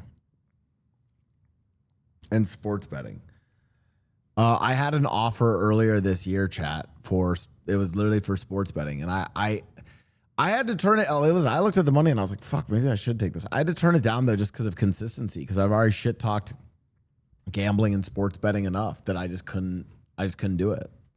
Celebrities and influencers to push their product every year. And now I have to start an OnlyFans. And has it worked? As I'm writing this, the #1 sports app on the App Store is not sports. It's not ESPN. ESPN and the NFL are second and third. The #1 sports app is actually DraftKings. And in the top 10, half of those apps are sports betting, which is insane. There are 2 reasons for this. Obviously, one, hundreds of millions in advertising. But the second is what are called inducements, which is when these apps will incentivize players to download them and place a bet, sometimes literally offering what seems like free money. It's got an NFL.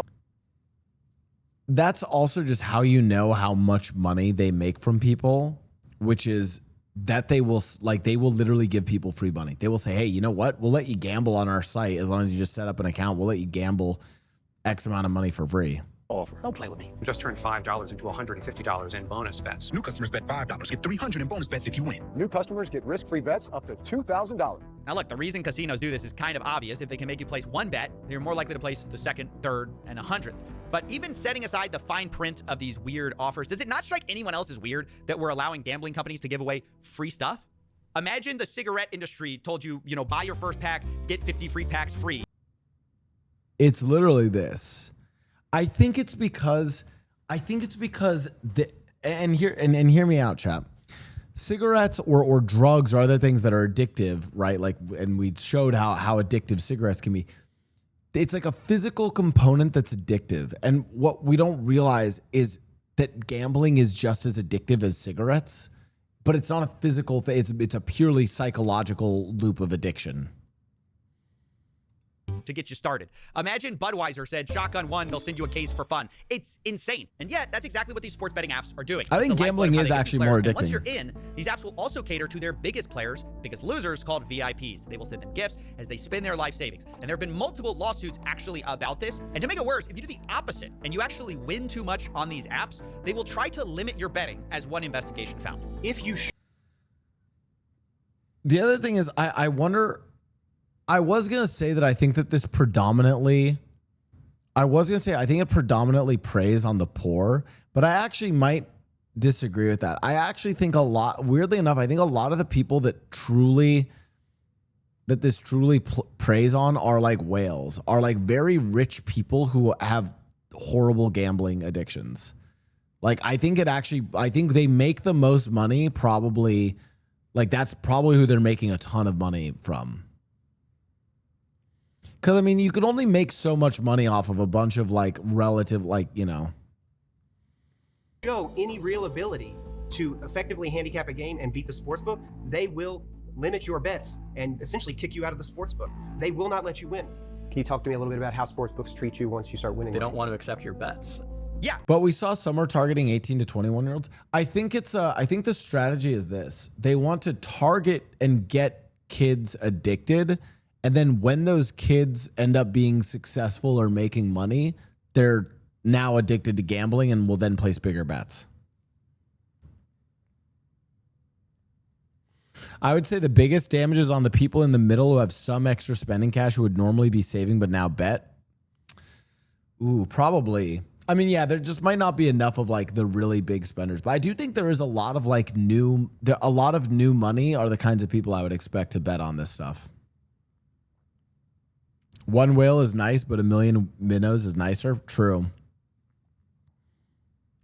It turns out the casinos actually hate the exact player that's featured in all of their advertisements, the guy who actually wins too much money, which is actually so crooked when you think about it, that if you're one of the few people who achieves what they're promoting, they actually don't want you. Now, as I was writing this story, another massive scandal actually broke in the sports betting world, which is even more corrupt than not allowing winners. But as you now know, individuals such as Chauncey Billups, Damon Jones, and Terry Rozier were taken into custody today, former current NBA players and coaches. What you don't know is that this is an illegal gambling operation and sports rigging operation that spanned the course of years. That's right, the FBI just exposed a massive sports rigging scheme that was using these apps to win money on rigged basketball games. One example of this was March 23rd, 2023, when an NBA player, Terry Rozier, told a friend ahead of time that he was going to go out early on a foot injury. And so that night, $200,000 in bets were placed on his underperformance because no one else knew that he was injured. And a few minutes after Terry kind of limping around, he left the game and the bets paid off. A few days later, Terry Rozier and his friend allegedly counted the money at his house from the fraudulent wagering scheme. And this was one of several rigged games the FBI alleged, but the media was quick to point out this isn't even the first time someone was caught doing something like this. Jonte Porter, who played for the Toronto Raptors, has already pled guilty. He's already pled guilty. He's awaiting sentencing for doing just... I mean, I feel like it's also like, this is just another example too of like people who just have it made, who like they have everything going for them. They have money, they have fame, and they just want more. They're on like a hedonistic treadmill and they just want more, and then they do stupid shit like this. What Rozier and Jones are accused of. So this train has already left the station, Laura. And I have to tell you, when Jeff Teague, an NBA player, says, oh, there's betting everywhere, it is everywhere. I've done ads for DraftKings. LeBron James has done ads for DraftKings. In fact, ESPN, when they were reporting this story this morning, they're having programming. Two Cleveland pitchers were indicted today. This scandal on the press conference the FBI was giving, and underneath them on the ticker was an ad for ESPN Bet, which is ESPN's own sportsbook. Yeah, the irony of all of this is that the same people who condemn illegal betting going on are simultaneously pushing the sportsbooks, which create the opportunity. And at some point, the producers... It's also why I think the one thing I'm so happy about this CoffeeZilla video chat, because I feel like I've been going crazy. I think what really made me go crazy was I just started watching NBA and NHL last year during the finals. Or I guess like earlier this year during the finals. And what was crazy to me is I remember watching both NBA finals and the Stanley Cup playoffs. I remember watching these back during the 2000s, and it was always like these fun like things about like stats about players, and they bring all, and now it was just DraftKings, sportsbook, sports betting, this bet on this, is this player gonna shoot a slap shot? Oh, what's the over under? And it was baked into the broadcast. It wasn't just a commercial. It's like the announcers were officially like, oh, our official partners with DraftKings, our official partners with sportsbooks. And it was just crazy to me. And I felt like no one talked about it. Like it just came out of nowhere. On ESPN actually noticed it, and see if you can spot the moment they try to fix the sportsbook ad in the corner. You hear a lot about legal sports gambling on this show. The Bussin' Boys, obviously sports gambling is a huge part of what you do, so we put those all out there as a preamble because it might be in the back of people's minds, and we acknowledge that this is a different time and place. However, there is a fine line, not so fine, there is a bold line that obviously has to be drawn. Well, that's a little awkward. You're actually supposed to remove the ad for sports betting before talking about sports rigging. And honestly, we've only hit the tip of the iceberg here, because we've since learned these professional leagues are useless at catching this stuff. Turns out the NBA all... Gerald Ludwig's issue that now Robinhood has gambling, which had him stop to become addicted. So not even trading apps do it. So here's the thing. I believe, I mean, the way I have, I mean, like chat, I can sort of tell you what I do with my money is the way I have Robinhood set up. I have a certain I created basically my own index fund based on like, you know, what I predict the market to do. It's not like such crazy. It's not, they're not like that, like risky of stocks. And it's also like a portfolio of them. There's like, I don't know, it's like 20 to 25 or so of them. And every month I deposit money into Robinhood automatically. And that money is then used to purchase those stocks, like a spread of those stocks automatically. So I don't look at Robinhood. Every now, like one thing I'll do every now and like every couple days, if I see some news about the market going down, I'll go and look at Robinhood to see all of my shit has tanked. And that's when I know that things are on sale, and I'll put in some extra money and go buy some more. And then I leave it. I don't fuck with prediction markets. Like don't ever get involved in like prediction markets or gambling or anything like that. It will fuck you up. Already investigated Terry Rozier before the FBI indictment for that exact game, and they cleared him. My only, listen, chat, my only financial advice is this. When you see the stock market go down substantially, don't panic. Think of it as like it's on sale and go buy. That's all I'll tell you. Because the NBA commissioner said there was insufficient That's actually evidence. good advice. Ultimately concluded that there was insufficient evidence despite that aberrational behavior to move forward. Right. So even with aberrational activity, they had the right game, the right guy, and the NBA couldn't find enough evidence. I mean, the more money that goes into sports betting, the more this will be a problem, and the leagues are clearly not equipped to handle it. But people just look the other way because the money's too good. And I want to now address the size of these betting markets because they're absolutely enormous in ways most people don't understand. And to get our heads around it, we're going to look at some survey numbers. One study. I think here's the problem is I think it's actually too big. You can't we'd have to slowly start to dig regulations back into it. It's too big. Like the gambling, to be clear, and maybe I'm pulling this number out of my ass, but I think a lot of the gambling markets in these sports are bigger than the sport themselves, if that makes sense, chat. That's my bet. I would actually, that's the bet I would place, is that I think a lot of them are actually worth more money than the sports that 22% themselves. of all Americans and almost half of men my age have an online sports betting account. Another estimates that 1 in 4 people have placed a bet on sports and 1 in 5 have placed a bet in the last year. Like with all surveys, there's margins of error here, but the data mostly agree. Sports betting is very widespread and extremely. It's also definitely a male issue. Like, women don't really do sports betting. Popular among young men. And for the ones who get addicted, it's Young men, financially devastating. One recent study looked at Americans' finances before and after sports betting was legalized by their state. They found that bankruptcy rates rise approximately 10% after legalization. Another paper looked at financial stability, noting that for households that do bet, they spend on average about $720 a year sports betting. And the study found that for every dollar someone deposits for betting, there's a reduction in net investments of just under $1. As people gamble more, they invest less. Yeah, it's not only are they gambling more, it's that instead of going with investing, yeah. Which means their financial future is worse. Makes sense. But this is especially true of problem gamblers or gambling addicts. To be clear, this is not something that affects all gamblers. Roughly 1% of the world population suffers from this. It's more common among people who bet regularly and bet online, two of the things that sports gambling encourages. Problem gambling completely. Here's my problem, though. I think problem gambling is way underreported. I think it's much more severe than what we think. I don't think it's that someone is prone to addiction. I actually don't believe this. And that's not me trying to be that's not me trying to diminish those who are addicts. If anything, I think we are all prone to addiction, way more prone than we actually think. And so the people that say oh, I have an addictive personality, or, oh, I suffer from addiction, I would counter that and say, no, that person was just exposed to addiction. And that anyone, if properly exposed to addiction, would also develop those same tendencies. I don't think it's some unique thing. I think it is a core, because again, the concepts of addiction are core concepts of our physiology. They make evolutionary sense for why we would have these addictive traits. And so my expectation is that we're going to see a rampant rise in problem gamblers or gambling addicts, when in reality, it's just people who are now just getting exposed to more opportunities to gamble.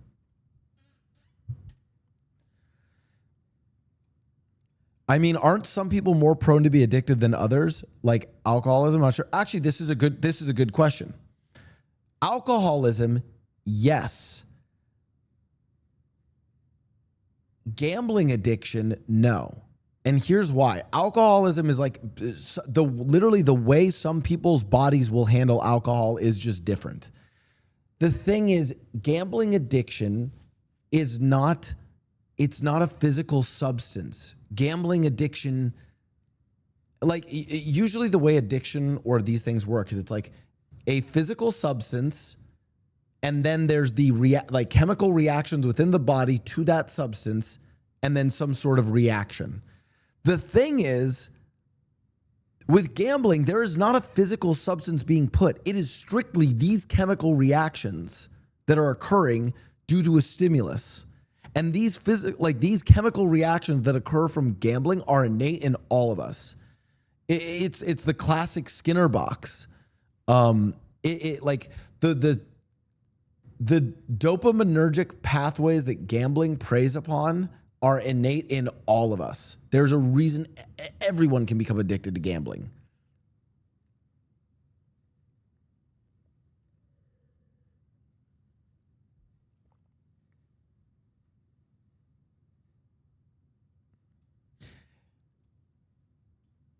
Obliterates people's finances and affects more than just the gambler, because as they beg, borrow, or steal to continue their addiction, they affect everyone around them. And I do mean steal. Roughly half of gambling addicts will commit a crime, and most of those crimes are to continue gambling, often leading to a spiral where the addict doesn't see a way out, which is why problem gambling has one of the highest suicide rates of any substance addictions.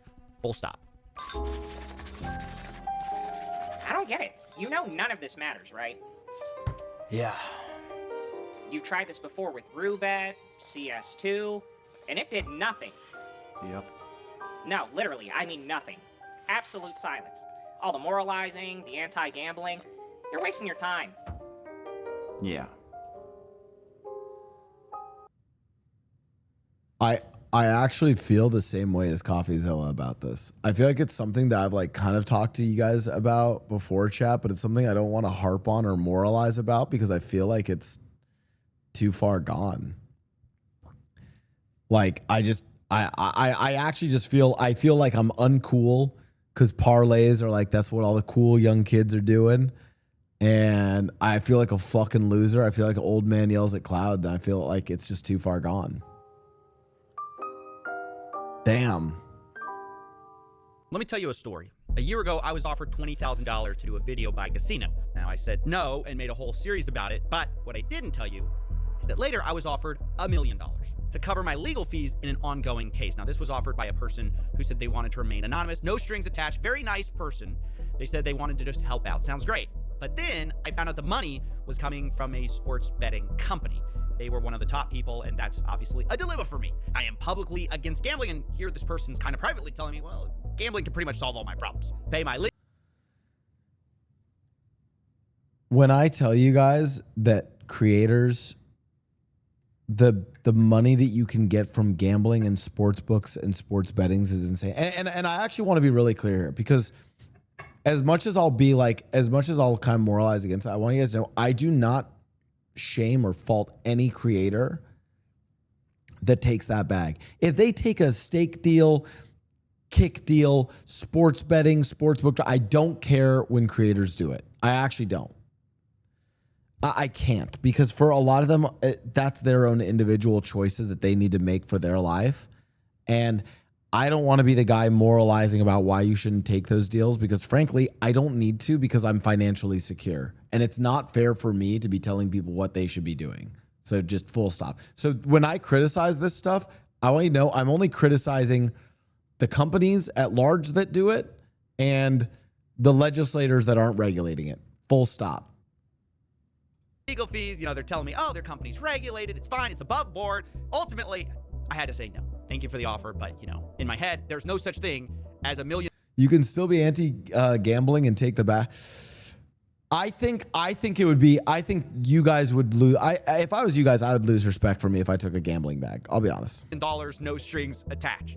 And obviously, I also can't take $1 million from a sports betting company and then go make a video criticizing sports betting. But it gave me pause and kind of gave me an aha moment that I was missing before, where I started to understand exactly how screwed we are. And this goes into our third reason gambling is winning. The casual way these casinos can throw around life-changing money for any normal person is why the data will never fix this.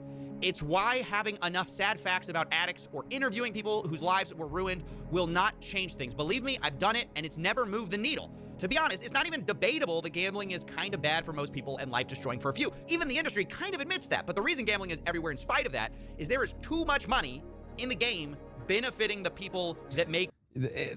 Exactly. It's too fucking profitable. It's too weighted to one side that they can just pay away the problems.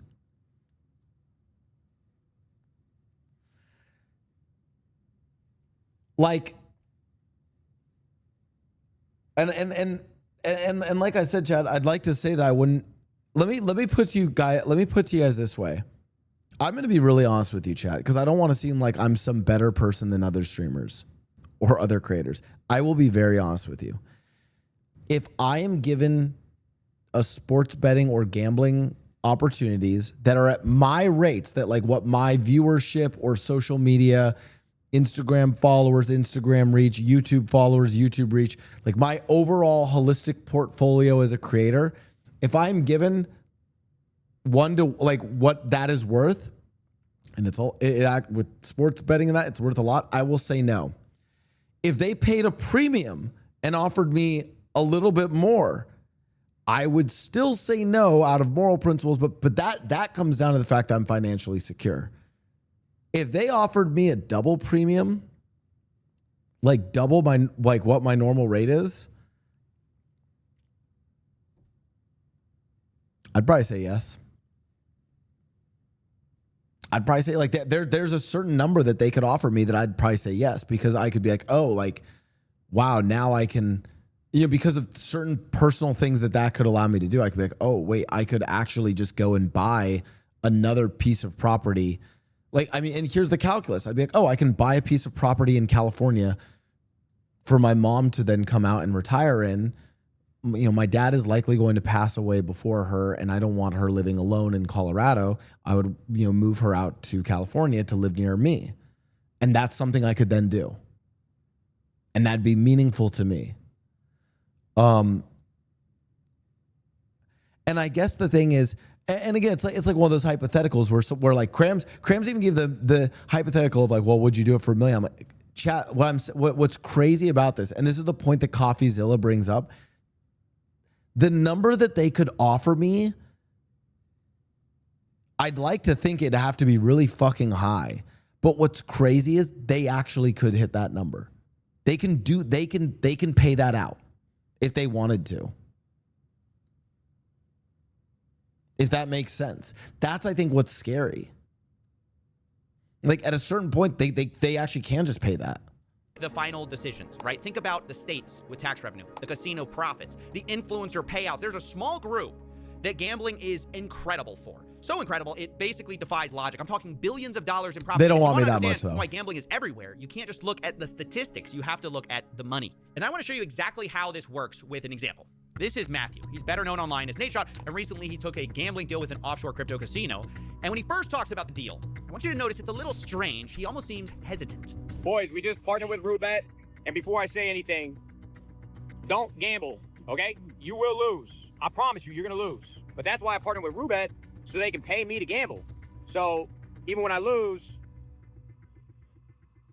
I'm still gonna lose. Yeah, it's pretty weird to hear someone say, don't gamble, guys, while announcing a partnership with a gambling company. Nadeshot implies that he may lose money, but in fact, he later admits that it's the most money he's ever been paid. This is the biggest partnership that I've had in my entire career. No, instead, I think the hesitancy, the weirdness of this video is because Nadeshot knows pushing gambling is kind of bad for people. He said so in a podcast a couple years ago.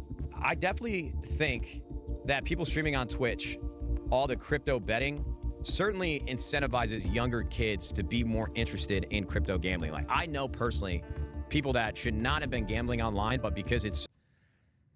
Honestly, Sin makes a great point here.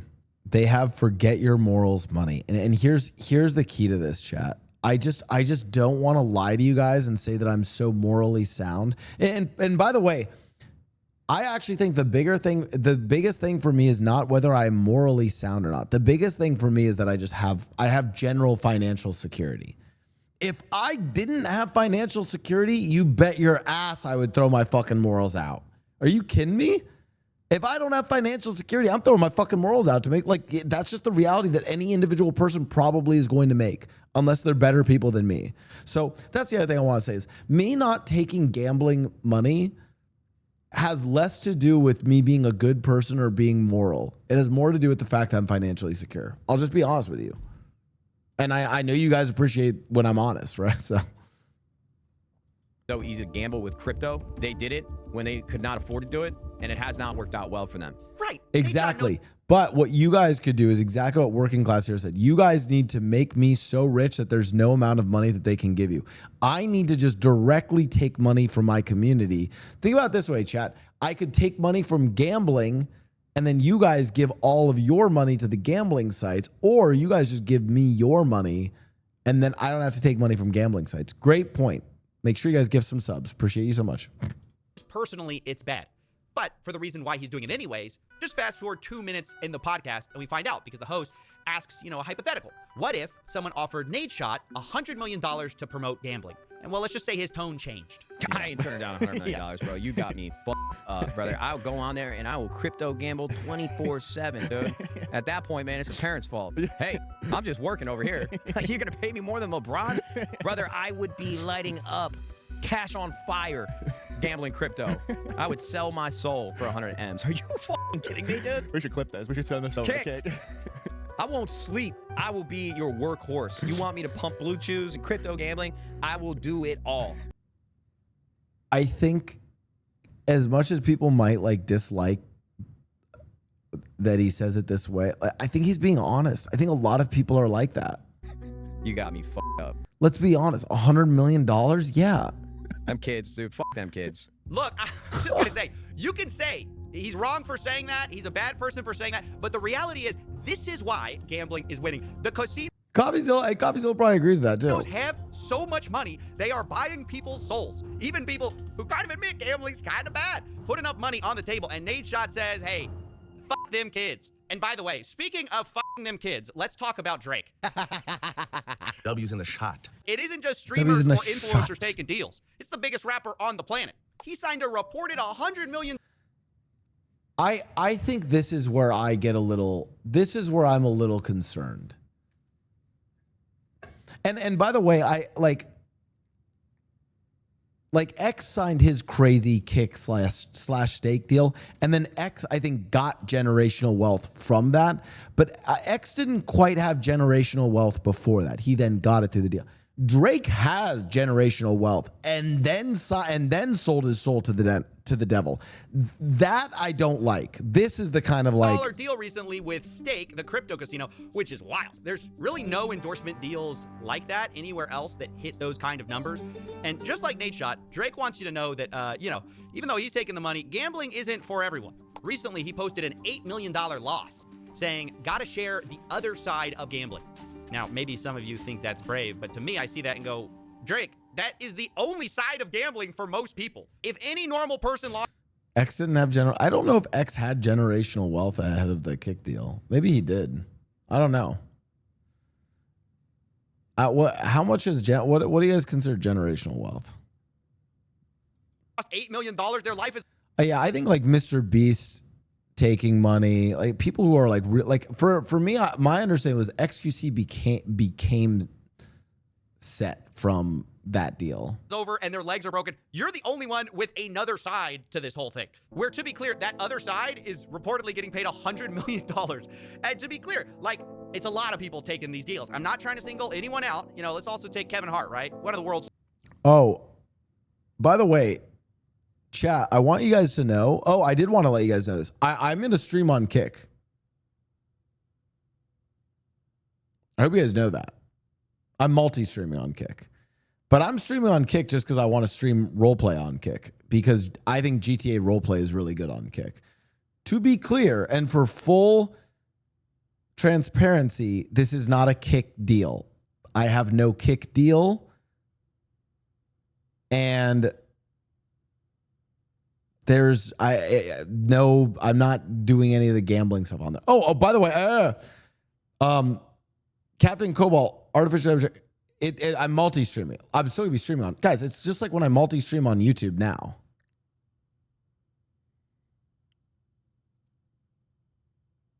Yeah, listen. Why would you engage with Kick? I wanted to try it. Listen, I'm going to be so real with you. I've been watching GTA roleplay on Kick. I don't think you guys think I'm lying about this. I would hope not. I've just been watching a lot of... first of all, Kick passed Twitch for GTA roleplay. I don't know if you guys know this. There is more viewership of GTA roleplay on Kick than on Twitch. It is the site for GTA roleplay. So does that mean that every single one of my streams is going to be multi-streamed on Kick? No. When I do a roleplay stream, though, I just wanted to try doing it on. Unless you as my community of my cozy community are oh, I actually don't support you on that, Blau.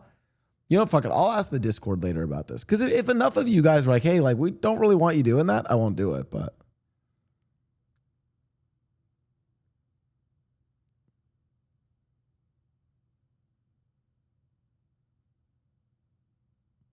yeah, and by the way, to be clear, it's not a. I'll be very transparent. I signed no deal with Kick. I have no minimum hours. I have not signed a contract anywhere. I was just given a partnered channel. And it's not like I would literally, if you guys tune into the Twitch stream, it'd be the same thing as when you guys tune into my Twitch streams or my YouTube streams. I'll just also be live on Kick.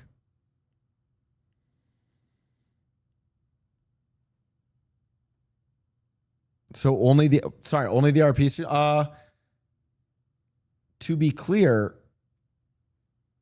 all of my streams are on Twitch. I am a Twitch stream.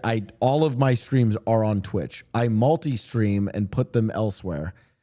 For GTA Roleplay, I also want my GTA Roleplay streams on Kick. That's what I'm saying.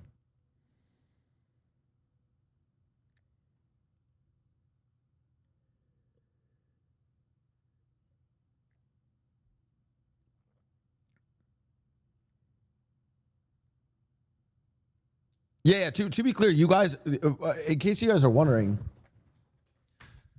it's not like I'm going to stream on Twitch and be like, okay, guys, we're going over to Kick. No. Like the entirety of the stream, you guys will still watch me here.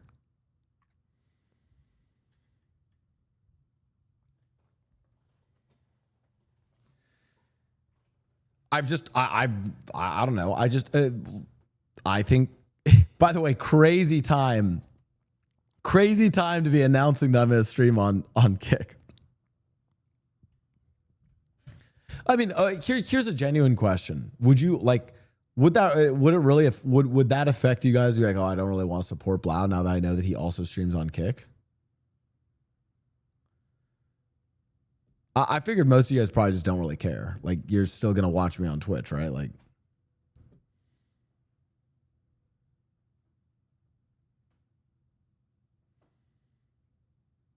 oh, fuck.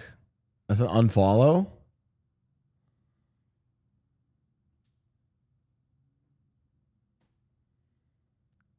MDF said I already don't support you? Oh, fuck. Damn, chat.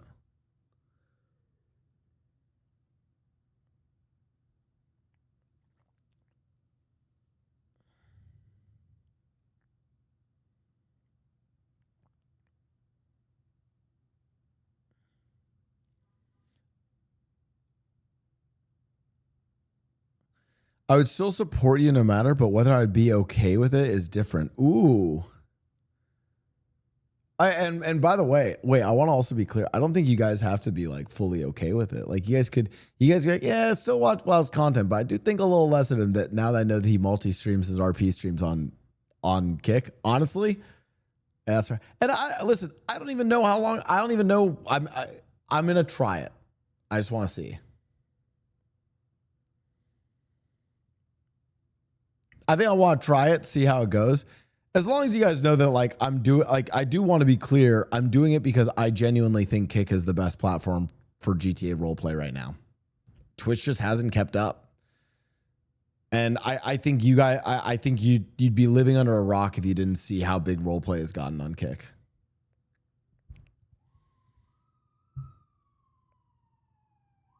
Yeah, I want my, guys, I need my invite for 5.0. And by the way, I want to be clear. I'm letting you guys know this. And if you're like one of my like viewers and for some reason you're like, that makes me think less of you, that is okay. At the end of the day, chat, I'm an entertainer. I'm trying to get my content out to more people. I see roleplay is really big on Kick. I want to get my good roleplay content out to people on Kick. That's why I use different platforms for things. If you don't fuck with that, that's okay. You should only be tuning into my streams or supporting me as much as you like my content. Don't ever take your moral advice or anything like that.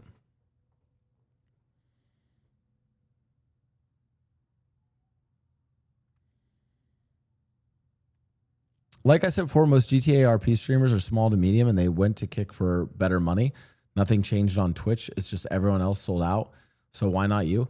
No, okay, Zora I think that's a fair point, but like from what I've seen, Kick actually has like, they have like dedicated channels to like, if this is a no pixel stream, they actually seem to like build features and stuff that supports roleplay more. Yeah, it's like the 2-state solution. This is the 2-stream solution. Exactly. The 3-stream solution.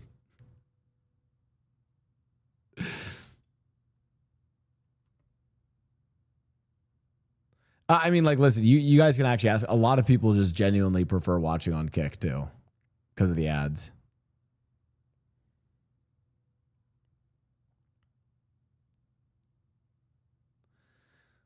Listen, I'm not fully decided on it yet. We'll see. I might try it, you know.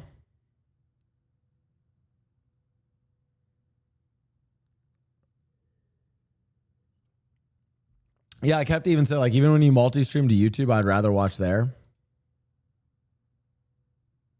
Yeah, also, by the way, you know what? Honestly, Fiery Death has the best point. Guys, how is this relevant when you don't even RP or don't even stream RP? Yeah, chat, we're talking about a fake hypothetical. I said I'm only doing Kick streams if I'm also role-playing, which means I'm not doing Kick streams. Guys, I don't know how you guys are getting mad at me. That means I'm not streaming on Kick because I don't roleplay. You guys know that. Yeah, so basically it's like, yeah, for the 1 month when 5.0 comes out. Smallest comedians. He pushes DraftKings. And this one I find really bizarre. Do me a favor, man. Go to the DraftKings app. Look at what I'm betting on. Look at why I'm betting on. Place your bets. All the action is here. DraftKings, Kevin Hart. I'm not even going to ask why. Oh my God. What if I negotiated with the community? I'm allowed to stream roleplay. I'm allowed to stream roleplay on Kick, but I also have to make an OnlyFans.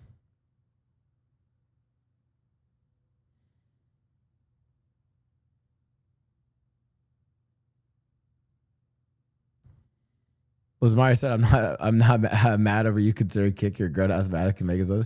Yeah, and again, it's like, it's one of those things, chat, where it's like, I want to be very transparent with you guys. And I can show you receipts for this if you ever ask. Was I offered deals to stream on Kick years, like early on to stream on Kick? Yes. Was it a lot of money? Yes. Did I also have deals to stream on Kick that were a lot of money that did not require me to gamble on Stake or any of the sites? Yes. I could have done the like non-gambling versions of Kick. Yes. Still a lot of money. Did I turn all of them down? Yes. Why would I do Kick now? Because I genuinely think it's like it literally did pass Twitch when it comes to GTA roleplay. It's like, it is the site for GTA roleplay.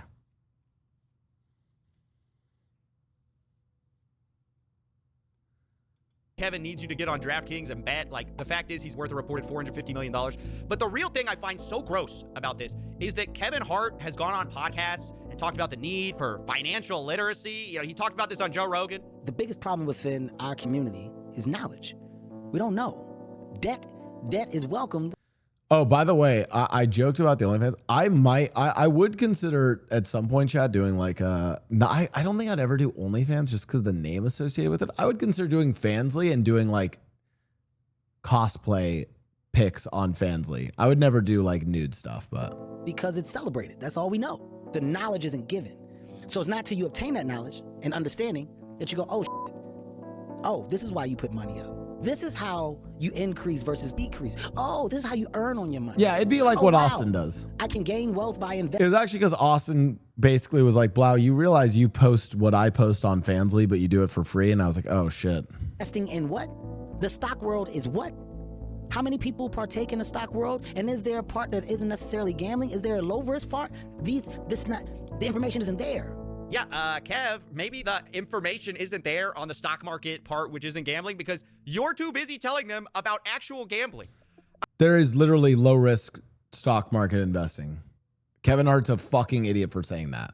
Like, if he thinks that the stock market is gambling when there's literally like the most data-driven, low-risk option, Vanguard index funds, congratulations, you're getting free money.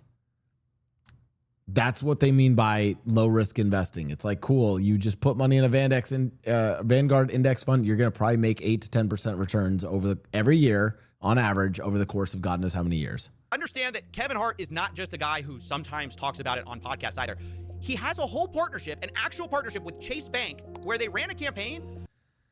By the way, listen, in chat, I don't want my chat to turn into fucking Twitch versus Kick stuff. I'll just say this. Unregulated crypto, maybe it was a Vady Fresh. Unregulated crypto gambling versus government regulated company. I want to be very clear. I can point out any number of companies and say they are unethical or bad. Okay? Amazon has done unethical and bad. Like, let's not compare Amazon to Stake. Okay? Like, we have to be pretty fucking, like, can we all agree, like, that's pretty fucking dumb? Like, are we really going to compare Amazon to Stake? Like, let's fucking chill. Like, come on.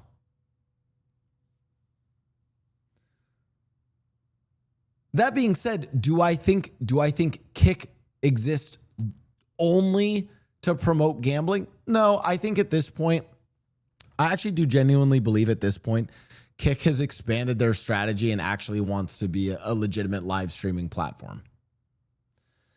Now, is that ultimately to keep support? I mean, is it funded still by Stake? Sure, absolutely. But I think there are certain, I think specific categories like IRL and GTA Roleplay is one of the ones they've clearly invested in. They actually want to be like the top platform for those.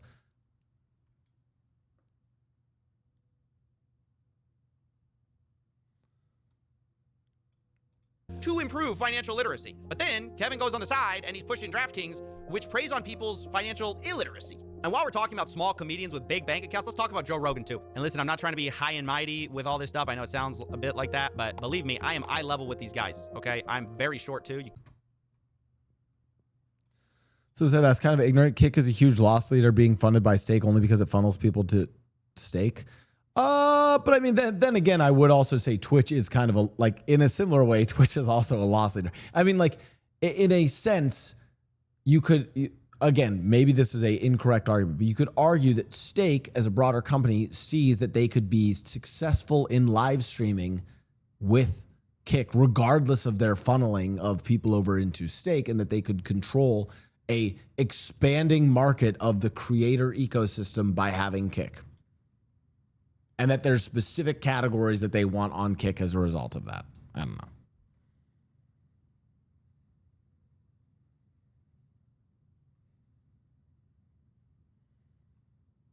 W aided Ross. W has a goal. W Kick.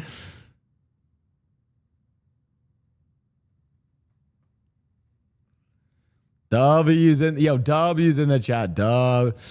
Yeah, exactly. Twitch funnels people to Kick by being ass. This might be my favorite comment. This might be my favorite comment. Listen, chat. We'll see how it goes. Listen. I'm just trying to be transparent with you guys. Let's keep it light. Let me try multi-streaming on Kick. If you guys hate it, I'll stop doing it. Can't tell behind the $10 million studio desk, but no offense is intended here. We got to discuss though how the biggest comedians in the world, biggest, smallest comedians, are pushing DraftKings. Didn't Joe get a $250 million deal from Spotify? I didn't realize before this video, like how many gambling ads he has been running recently. In the month of September alone, there were 11 DraftKings ads in 14 videos. And with Joe especially, it's weird because he's the guy who rants against Big Pharma's manipulative advertising. If you can advertise, you can manipulate people and change their opinion based on theatrics. So many. Everyone gets a free bet. We all want to win. Hey, let's win together. You know what to do. You have music and people dancing and holding hands and spinning around in a wheat field. Like, that is so manipulative. And we are subject to manipulation. And when it's something that is so important, like making critical health decisions, there's so many of these commercials. Like, so many times I'm watching television, I'm like, how many goddamn drug commercials are there? By the way, I agree with them. We are being manipulated. But change a few words from that rant, and you could say the Book. same thing about how gambling is pushed. Casinos are also manipulative. They don't advertise the actual reality where people... Chat, I need to come clean. This is also where I would like to announce one of our newest partners, and that's DraftKings. DraftKings, thank you so much for sponsoring. I'm kidding. lose. Instead, they say things like winning, cashing in, opportunity. And Joe Rogan's a part of that. Every game is another chance to cash in. Don't just watch the action, win with it. Every snap is loaded with opportunity. That is just as manipulative as pharma ads pushing pills that may end up addicting you. In both cases, the collateral damage are the addicts we created along the way. And I guess I have to ask, maybe people think, oh, one's worse than the other. Is there that much of a difference between a drug addict and a gambling addict? No, really, I'm asking. It's like if you see the drug addict, you see him, he's shooting up or whatever it is, and you see him fainting, you go, oh, the poor bastard. But when you see a guy who's fully in the grips of gambling, trying to figure out how to get his money back, and he's all... Also, to be clear, chat, I haven't made up my mind about this. I'm still thinking about it. So I might not do it. Do you guys, but I want you guys to know, do you guys know one of the main reasons why I probably wouldn't? I hate fucking having to talk. Like, it took me so long to get consistent enough doing multi-streaming on YouTube. And you guys have seen me fuck up my multi-streams on YouTube. Now I have to add in another fucking thing to that. Sometimes I just like click and go live and just fucking yapping to you guys, you know? So Gassed up with adrenaline, he doesn't understand why. So I want to be clear. If I don't end up streaming on Kick, I'm going to say that the reason why is that I talked to my community and I had a heart-to-heart and I realized that it was against my morals and my ethics and all that, and that I had a come to Jesus moment. But I want you, the real ones in this stream, to know that I was just too fucking lazy to set it up. Thank you so much. That will 100% be the actual reason. Sir Hype said noted. Guys, Sir Hype is a Twitch employee, by the way. Look, we can see. Staff member of Twitch. Did you guys know that Twitch are the #1 supporters of Stake by proxy? If you guys think about it, guys, think about it. Kick, what does Kick run on? Amazon's, the same Amazon servers that run Twitch, supports them there, #1. #2, Twitch constantly not innovating, putting out new features, driving people over to Kick, which then drives them to Stake. Boom. So in a way, Sir Hype is the biggest supporter of Stake and gambling.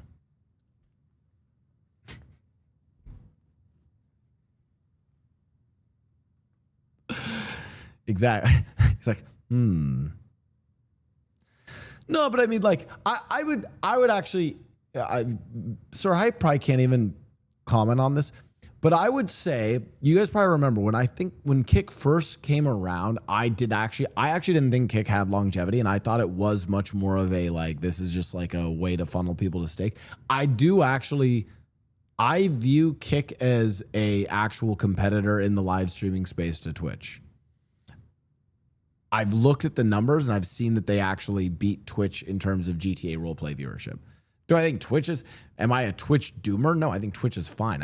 I think I will always be a Twitch streamer, and that will always be like my main home, but I'm open to things changing. And that's it. I think it is a good thing that streamers and creators are tempted to then go and stream on YouTube or want to maybe go stream on Kick. I think it is important that we have that competition, because then it drives any of those companies to do things better, right? It makes Kick be like, fuck, well, we have to have our like turn gambling off switch so that people don't just think that we're a gambling site, right? It's like YouTube has to be like, oh, fuck it. Yeah, we actually are just going to have our great rewind feature that's really good and probably still have the better live service platform than any of these fuckers, but not really do anything with it. And then it puts a fire underneath Twitch to have to like innovate and do new things. So there you go.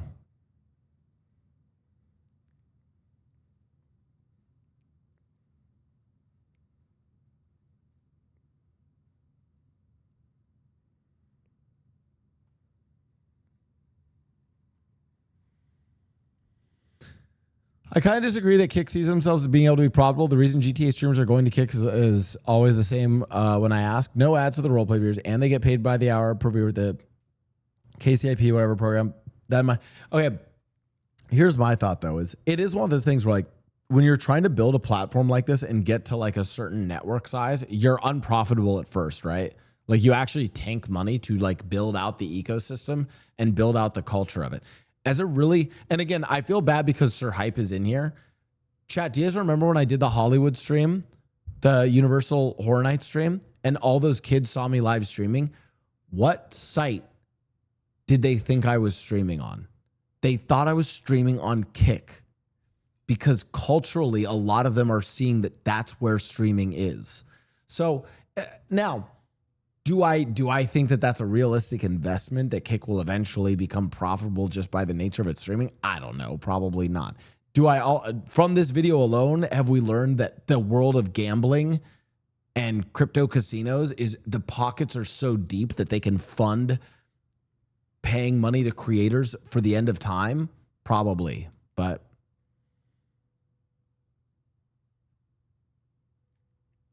you're confused if you think they're trying to make Kick. I'm not saying they're trying to make Kick profitable. They are trying to grow Kick and make it a culturally relevant streaming platform. Now, to the end of promoting gambling, sure. To the end of eventually making it a viable product to promote other advertisement or to make it a more suitable just general live stream, possibly.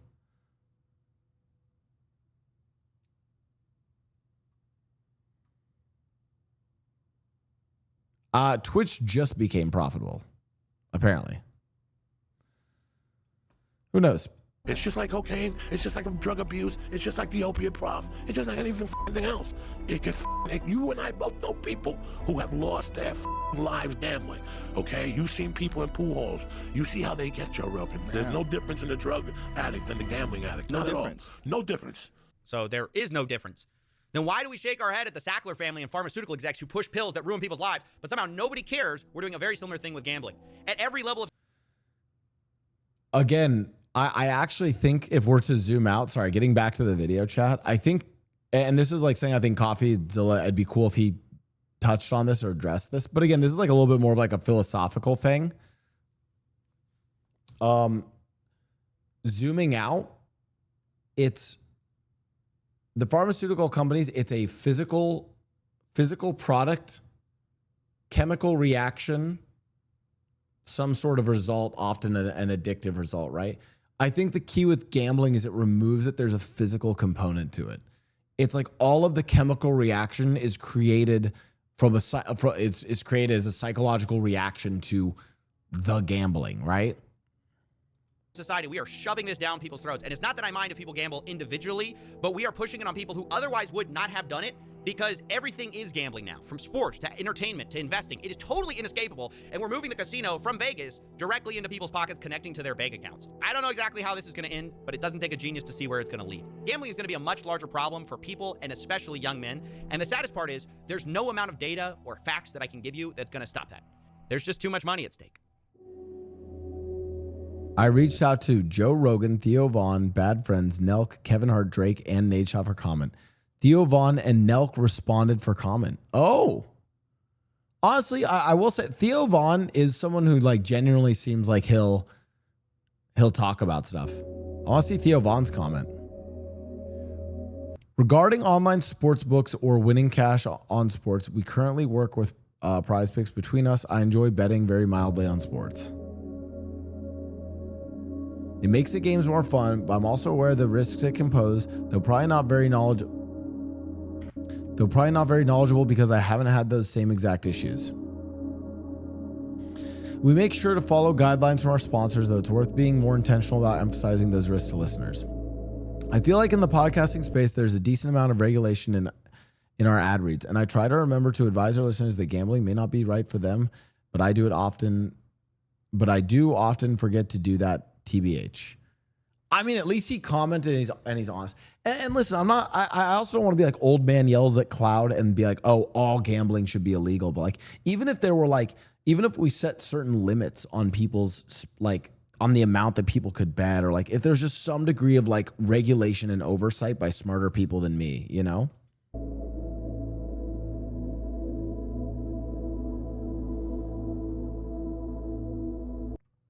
Nelk, Kyle, Salem, and Steiny only affiliate themselves with legal platforms like Prize Picks and play by the rules.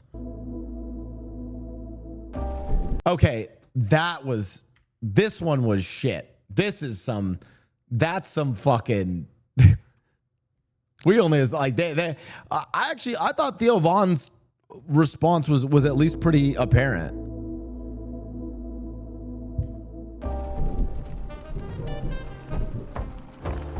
Hey, come back to the bar and let me fix you a drink. The weather isn't changing anytime soon. You know, all it would take is basic advertising rules or legislative change to put a stop to half of this It would take massive legislative change. stuff. That's the thing. Money makes the world move, Coffee. And the people who write the rules like them just the way they are. Do you really think it's worth all of this, though? Like, just for a little more money? Hey, you said it yourself, didn't you? It's not just a little money. It's a lot more money. If people would sell their soul for $100 million, well, imagine what they do for billions. You know, maybe it is time for that drink. You're gonna tip this time, right? This was a phenomenal, bro. I need to watch more CoffeeZilla. This was amazing. I don't know why I'm not subscribed. This was such a good fucking video. Holy shit, guys! Please tell me there's no controversy around CoffeeZilla. Please tell me he's not canceled or anything. Is there any?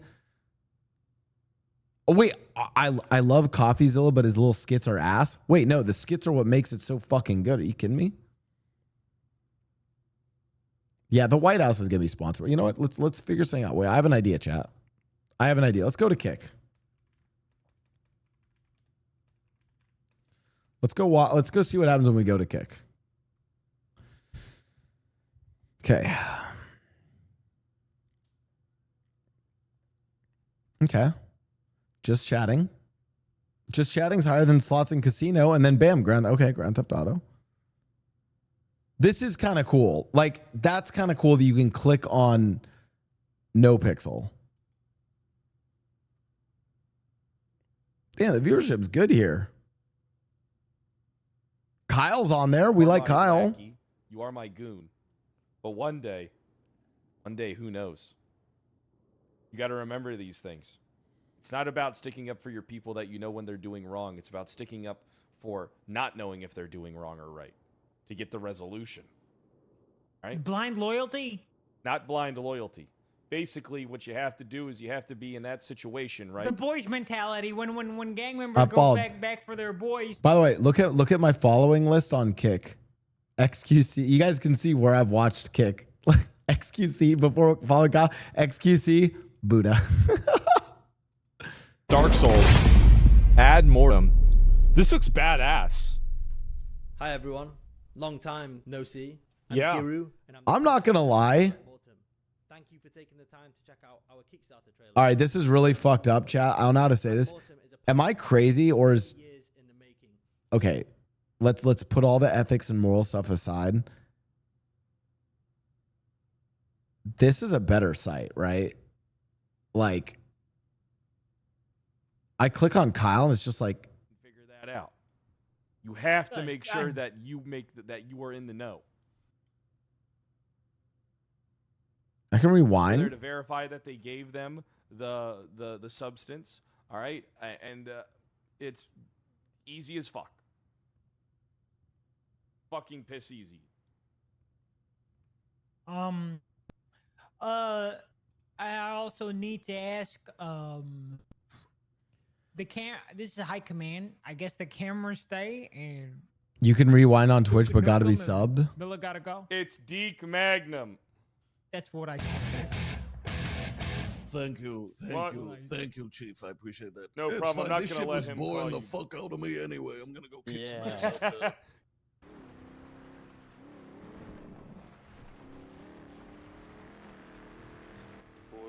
I said I haven't decided yet. I will say I am pretty impressed. I mean, I find it just, it's like really snappy though.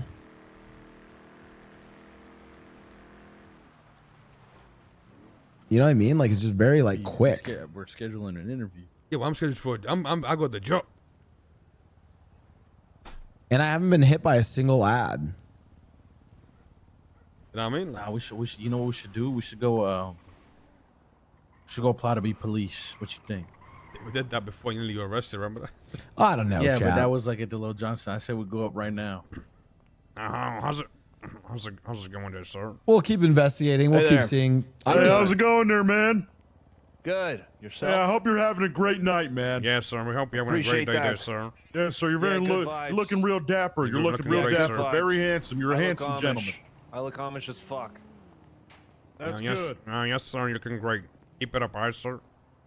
I think view butting is still a problem on it though. This was great though. I love that we watched that. By the way, in true Blau, come on, you guys have to admit that it's kind of funny that I announced that I was considering doing roleplay streams on Kick as well as Twitch while watching a video about exposing the gambling epidemic. Come on, that's pretty on brand for me. Come on. That's pretty good, right? No? I don't know. I thought it was pretty on brand.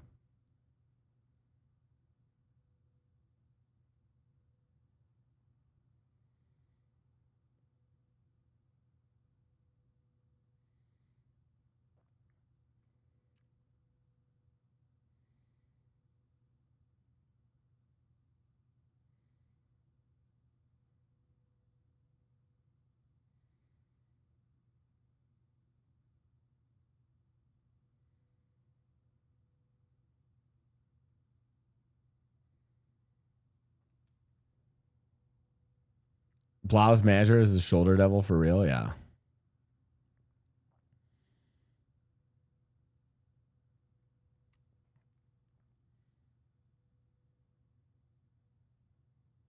Listen, if you told me you bet 100K on KT Rolster to win Worlds, I might have watched on. All right, I have some more stuff to cover. By the way, people were mad at him. Speed couldn't believe it after his character Mega Man was out. Wait, oh no, it wasn't this. There was like one where like people were mad at Speed for rage quitting Dispatch. And I watched the clip and it was like he was rage quitting Dispatch in character. Like he was actually role playing it. It was so good. Sinner reveals that OTK reached out to her in the past. Okay, I'll let you guys watch this while I pee. I think it was a really bad fit. And I was kind of split on it, and it was OTK. It was OTK. I'm just gonna say it was OTK. OTK reached out to me, and there was a lot of, in my opinion, there's Jeff.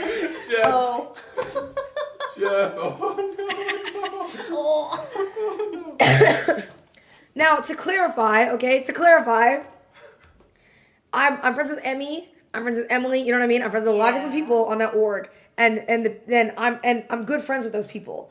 And it's nothing against those people, but I think that the org at the time was just not a good fit for me. And speak of that fucking pocket watching ass bitch in my chat, Agent was one of the people that I went to because me and Agent were like barely friends at that point. Like, we had just met. Mm-hmm. And I spoke to him and somebody else, and we were talking about something one day, and I asked him, like, I was like, what do you think about this deal? And I told him like what it was. And he was like, Cinna, and he was like, I'm gonna be honest, you don't believe in yourself enough. And I was like, okay, but I feel like the org is like good to have. And he was like, no. He was like, I'm telling you, you don't need to do that. And he was like, you can do it on your own. And then I spent forever talking to like my friends, and they were like, yeah, those might be your friends, but like I don't think that that's where you want to. Okay, chat, Zors, and all of you guys, listen. No more Twitch versus Kick debate. If you guys want to do Twitch versus Kick debate, take it to the Discord, okay? We'll discuss it in there. I haven't decided yet, okay? Take it to the Discord. We're watching other stuff now. No more war.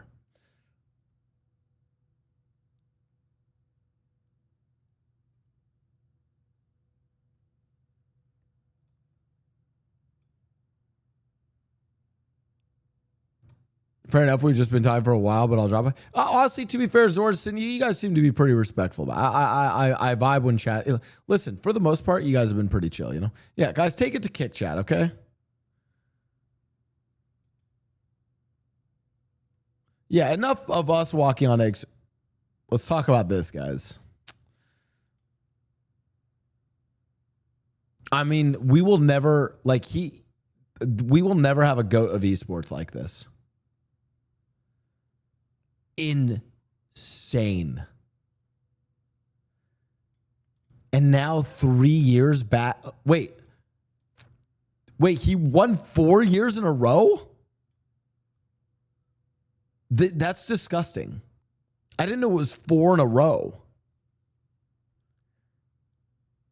Oh my God.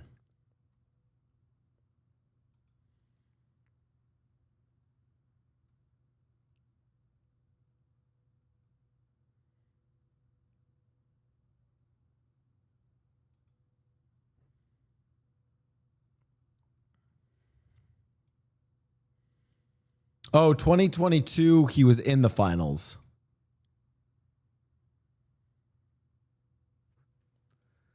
Holy shit.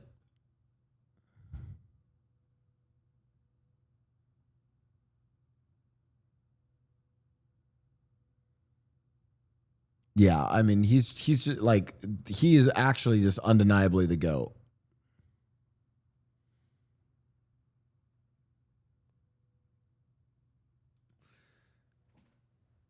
Let's talk about this, chat. GTA 6 is delayed. I'm going to need you guys to, I need to freeze myself. November 19th.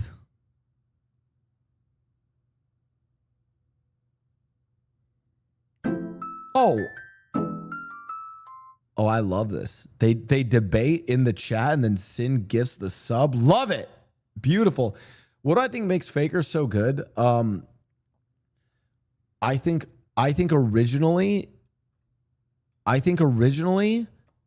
he was so, I think he had just insane champion knowledge. Like I think he had the best champion pool and could just and just understood mid lane matchups better than anyone else. And I think he was actually very mechanically dominant. Like he was mechanically dominant around like his early win, like around these times. But then what ended up happening is I actually do think it's his longevity, because he started out already playing at the highest level. And here's the thing. There is a skill to being clutch, to being able to play in high pressure situations. So at a certain point, you know, by the time we come back around to like the 2022, 2023 era, he's just played so much in so many playoff games, elimination games, championship games. He has just pure clutch potential and doesn't choke under pressure, which is like, that is actually a skill you have to build. So one of the reasons why he's just now so dominant is because no one else is going to have that experience. No one else is going to be able to play through a full best of 5 with like, is it even best of 5 or best of 7? It's best of 5, right? No one's gonna be able to play through a full like best of 5 with like all of that knowledge going into it, you know? Right? And like be able to like slog through those games, to be down 2-0 or 2-1 and then being able to come back and win.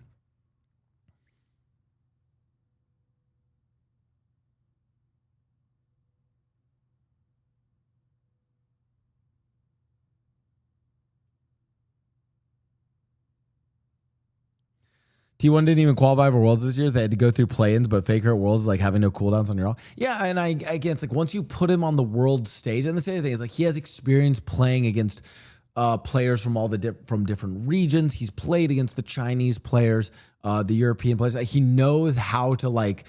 It's just super adaptable. So the problem is, it's like it's really hard to like have someone even get to this point again. You can't like recreate that level of talent, because it's not just raw talent. It's like a level of experience now that he has. Mechanically, he's not the best mid laner, not by a long shot, but now he's just at such a like high level, cerebral level that it doesn't matter.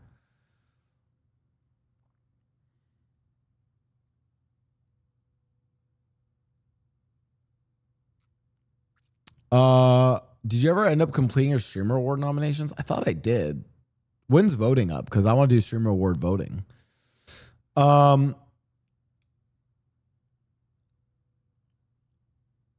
the way, speaking of that Stream Elements thing that says, this is who's to blame for the GTA delay.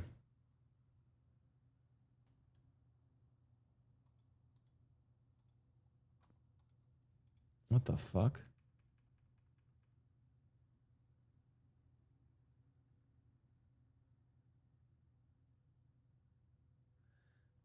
May 2025. Can a 747 actually land in GTA 5?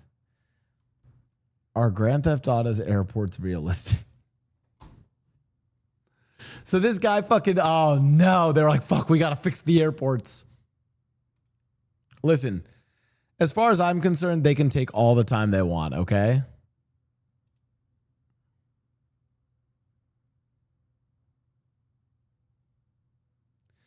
Now, the one and only player equivalent to SKT1 Faker's career, T1 Faker. SKT Faker. World titles, 4. Game wins, 60. Games played, 83. You know, I'm going to chat. This is why I was saying T1 Faker is my GOAT, though. I think he clears SKT1 Faker, you know? That's insane. The only other GOAT is is himself on the team before the rebrand. That's insane.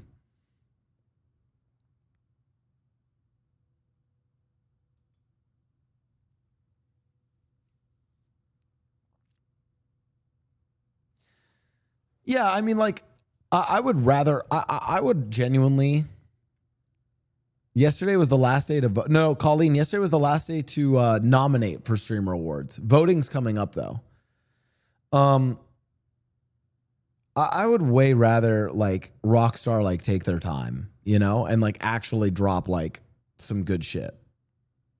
I mean, it's going to be good shit, but you know what I mean? Like I don't want to deal with a Cyberpunk situation. Weirdly enough, every time they've done delays like this makes me like feel like I actually feel better about the game because of the last 2 delays.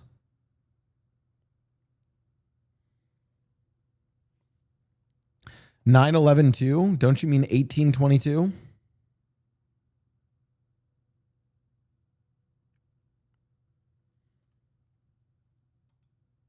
Man, I was so excited for Cyberpunk at the time.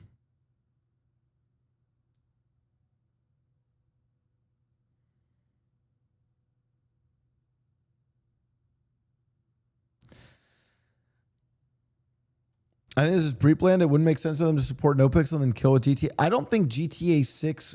Well, no. I don't think GTA 6 is gonna kill NoPixel in roleplay, chat, because it's like it's kind of different.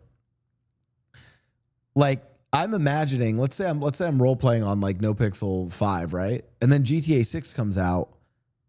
I'm gonna drop everything and go play GTA 6, but for like 2 weeks, right? I'll play for 2 weeks, play through the story, and then at that point, I'll go back to NoPixel 5, right?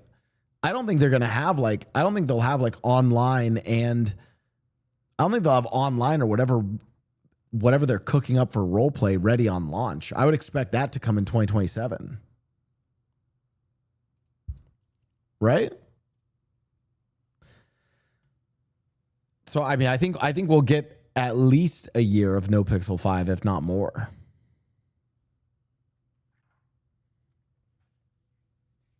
True, I do need an invite first. Fuck. Chad, that's the biggest issue. I do need an invite first, which is why we are going to be streaming GTA roleplay tomorrow. Mickey is going to be... I don't think they're going to delay it again. No way, Sabina. No way. Thank you for saying breedable King Wampa Bear. No, there's no way they delay it again. You think so? Sabina? Really? No. Because, no, dude, November release is such a juicy release. Like, your release windows, summer or right before holidays, November 19th is such a good release window. Oh, that's good. Like, low-key, that's better for them than the May release. Don't you guys think so? They tap into that Christmas market to be able to sell us a $120 game.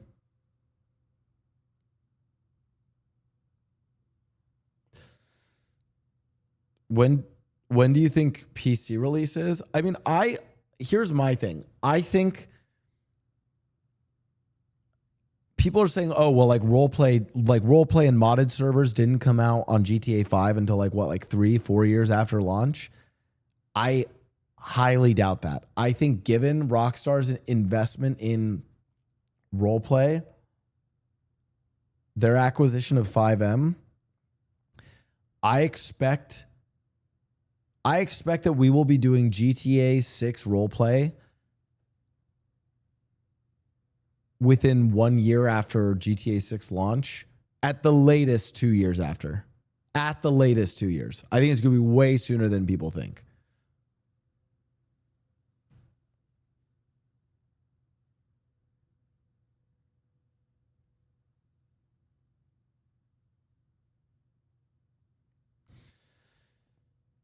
Then it'll until quintuple A games. You go.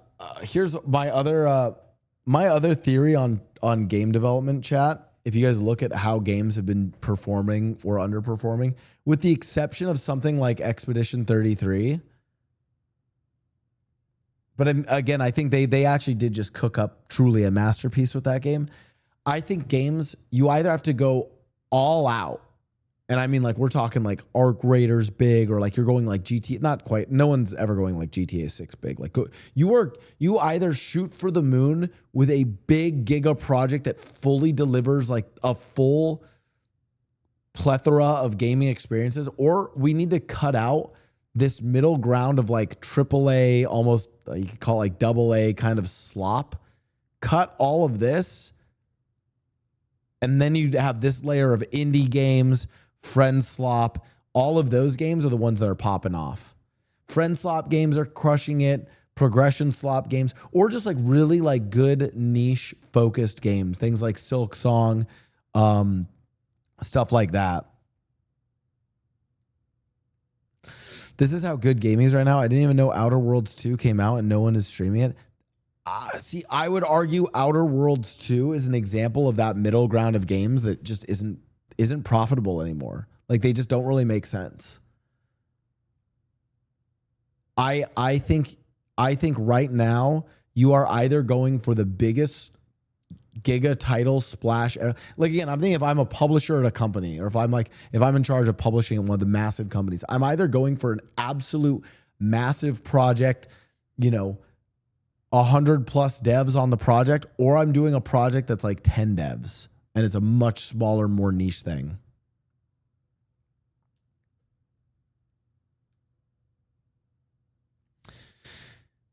GTA going to be so overhyped and it's going to be mid. I just don't think it can be mid. I think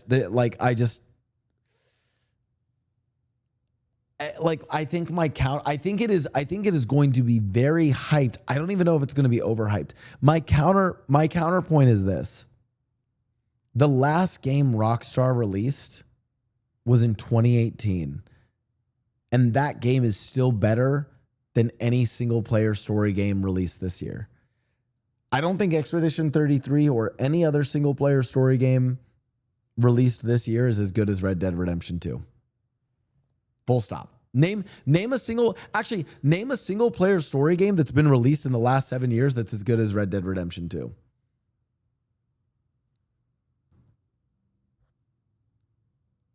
Right? Like,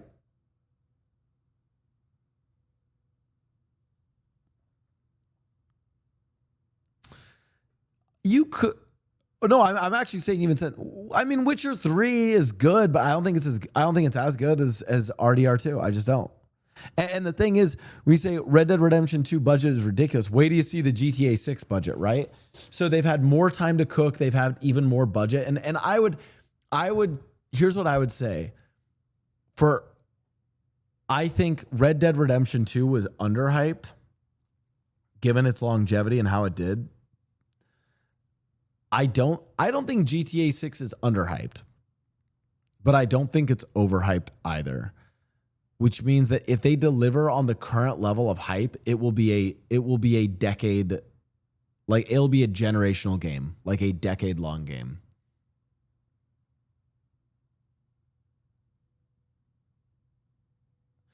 GTA in the future will be the first $1 billion cost game. I'm pretty sure GTA 6 is $1 billion. Let me see.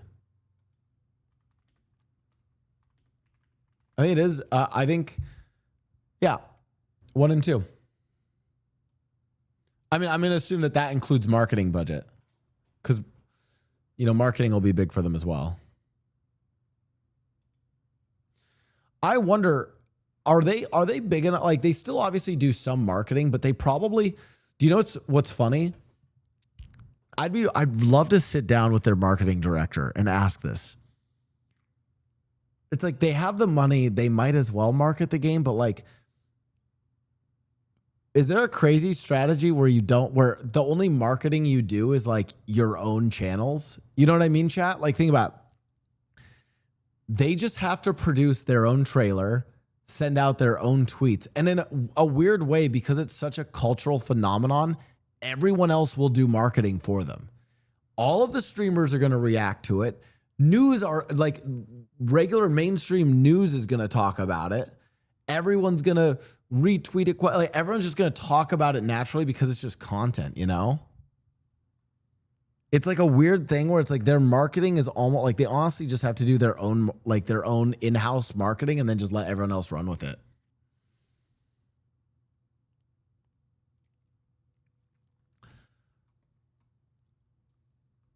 Imagine if you didn't get fired from NoPixel admin, you might have gotten some inside scoop.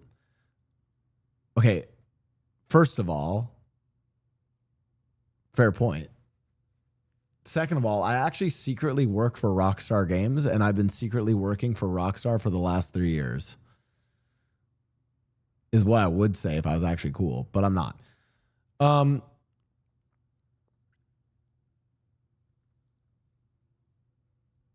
Also, guys, you can get fired from Tenmoki. Are you saying get fired from being a NoPixel admin? Buddy, I'm sorry. I'm sorry. Listen, I thought being an admin was very different. It turns out being an admin means I have to respond to a bunch of people. By the way, bless the NoPixel admins for actually doing the job they do. But a lot of it comes down to sorting out streamers with egos reporting each other and getting pissed off about taking L's in roleplay. And it turns out I don't want to fucking touch that. And Tenmoki, I have a dev panel now, which is even better. Thank you so much. So now I just get to create cool RP.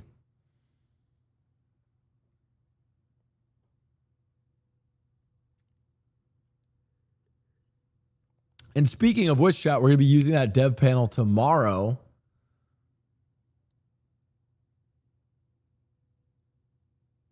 To set up some heists. We're going to be doing some heists in the city.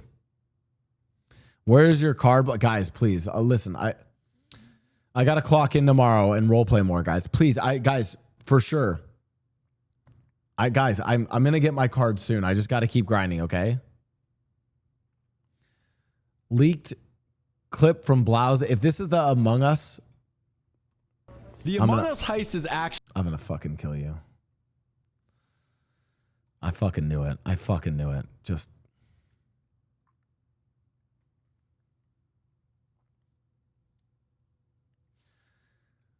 Set up a prison escape for Lang. Oh, God. Oh.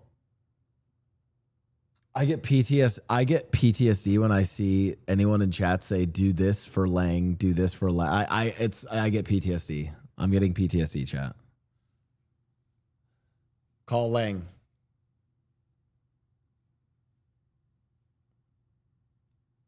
Oh, I do need to hit up Nikita and set up the date. This you? Oh fuck. What are these? Oh God. This is Jeffrey Leonard at the ripe age of 54 years old at a major Yu-Gi-Oh tournament, and he's playing Exodia, one of the worst decks in Yu-Gi-Oh against Tearlaments, the undisputed best deck of the game, and yet somehow... And all 5 pieces have been assembled. The legs, the arms, the head.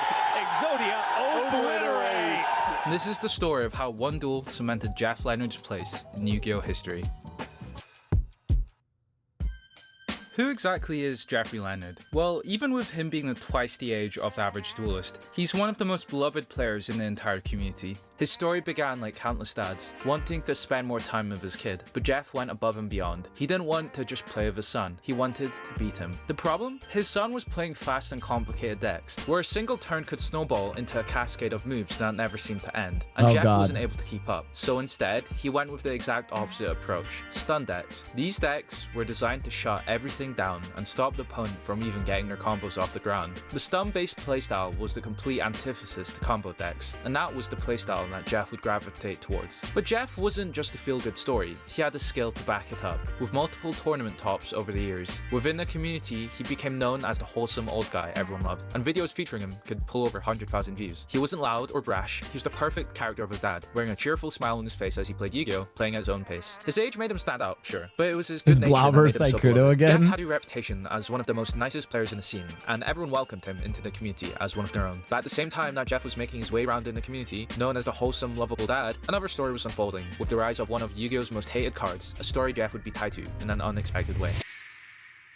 Mystic Mine! Mystic Mine! Mystic Mine. Mystic Mine! Mystic Mine. Mystic Mine! Mystic What's Mystic Mine, Mine? a card so notorious that the mere mention of it could send a shiver through any duelist. It was universally hated because of how brutally effective it was at stunning your opponent. Mystic Mine terrorized the player base, where if you ever came across it in a duel, you knew you were in for a rough time. Mystic Mine is a field spell with one simple effect. If your opponent controls more monsters than you, they can't activate monster effects or declare an attack. And if you control more, the same also applies to you. And if both players have the same number of monsters, Mystic Mine destroys itself. On paper, it might sound like a balanced card, but in practice, it was anything but. I hope on the very first ban list after this set's release, that card goes to like 0. The card fell into a category known as floodgates, cards that stop entire mechanics of the game. Floodgates are generally disliked, as they are cards that prevent players from making certain actions, such as Imperial Order or Vanity's Yep, Emptiness, I know which prevents Imperial special Order. summoning or activating spells. Imagine your opponent plays Mystic Mine, and then suddenly half of the cards in your deck are worthless, and then removing it, easier said than done. It's like being told to cut down a tree after somebody has taken away your axe. This card was frustrating to play against, as it shut off monster effects, which left many decks unable to even function. Now sure, you also had two ways to remove it, through spell destruction effects or by controlling an equal number of monsters your opponent controls, but neither were reliable. At this point in Yu-Gi-Oh!, power creep had advanced so far that spells and traps dedicated to spell and trap removal were relegated instead to inbuilt archetype monster effects, which Mystic Mine completely shut down. Relying on its inbuilt destruction effect didn't work either. If your opponent ever thought the coast was clear with no Mystic Mine on board, cards like Metaverse or Demise of Land could play Mystic Mine during the opponent's turn, acting not only as a form of disruption, but also leaving your opponent with at least one monster on the board, and once a monster was stuck, it was nearly impossible to remove it without the very effect Mystic Mine disabled. This card created a strange gameplay state, where if the opponent ever summoned a single monster, they were locked out of playing until they drew an answer, and if they held back and waited, they couldn't advance their strategy. To put in perspective of how broken it was, for a feature match at YCS, where the only actions were draw, then pass, for 10 turns. It was a miserable experience for everyone involved, for the opponent, spectators, and honestly probably even the person piloting the deck. Let's see what we're playing against. Safe to say, Mystic Mine was despised by almost every corner of the community. It created two groups of players, the people who played it and the people who didn't. And if you're in that first group, then you're public enemy number one. One playstyle that spawned the rise of Mystic Mine was Mystic Mine Burn. Since Mine stalled opponent, it synergized nicely with Burn decks, which relied on dealing damage through effects rather than battle. Burn decks were also known for being uninteractive, and combining them with Mystic Is Mystic Mine banned? It's got to be banned, right? I have never seen that in Master Duel. Mine created the perfect recipe for being the most hated strategy in the game. Well, what would the most toxic deck look like? The most popular build that came from this era was the PPG Top 16 deck list, that would rely on shutting down your opponent with Mystic Mine, and then winning the game through the ticking time bombs of Wave Motion Cannon, which dealt 1,000 damage for every turn it stayed on the field before being sent to the grave. Or Final Countdown, a card which let you win a game after 20 turns had passed. And when you looked at the specifics of the deck list itself, it looked like it was engineered purely to frustrate. It ran 15 cards which let you get faster access to Mystic Mine, and once it was online, removing it was a nightmare. Thanks to protection cards like Prohibition, Field Barrier, or Solemn Judgment, and one of the nastiest tech cards, Goddess's Skull's Oracle, let you prevent your opponent from even drawing any outs. You'd think the most toxic player imaginable could have built this deck, but the truth was none other than Jeffrey Leonard, who placed top 16 in a PPG tournament with this very build. Despite playing one of the most degenerate decks ever built, everyone gave Jeff a pass. It probably made him even more likable. The most wholesome person in the entire community was playing one of the most hated decks in history of Yu-Gi-Oh! It had a very ironic contrast that everyone seemed to find funny. It even became a running joke that Jeff playing Mystic Mine against his own son was another form of child abuse. Jeff wasn't even a pushover who's carried by in Mystic Mine. He clearly had the skill to back it up, considering his tops at PPG or the first place wins at numerous COVID-era tournaments. For a while, Jeff was in his element, as Mystic Mine was meta, playing the same game of Yu-Gi-Oh! That he loved, always with a smile on his face, until December 1st, 2022. It was banned. Mystic Mine. Mystic Mine. Mystic Mine.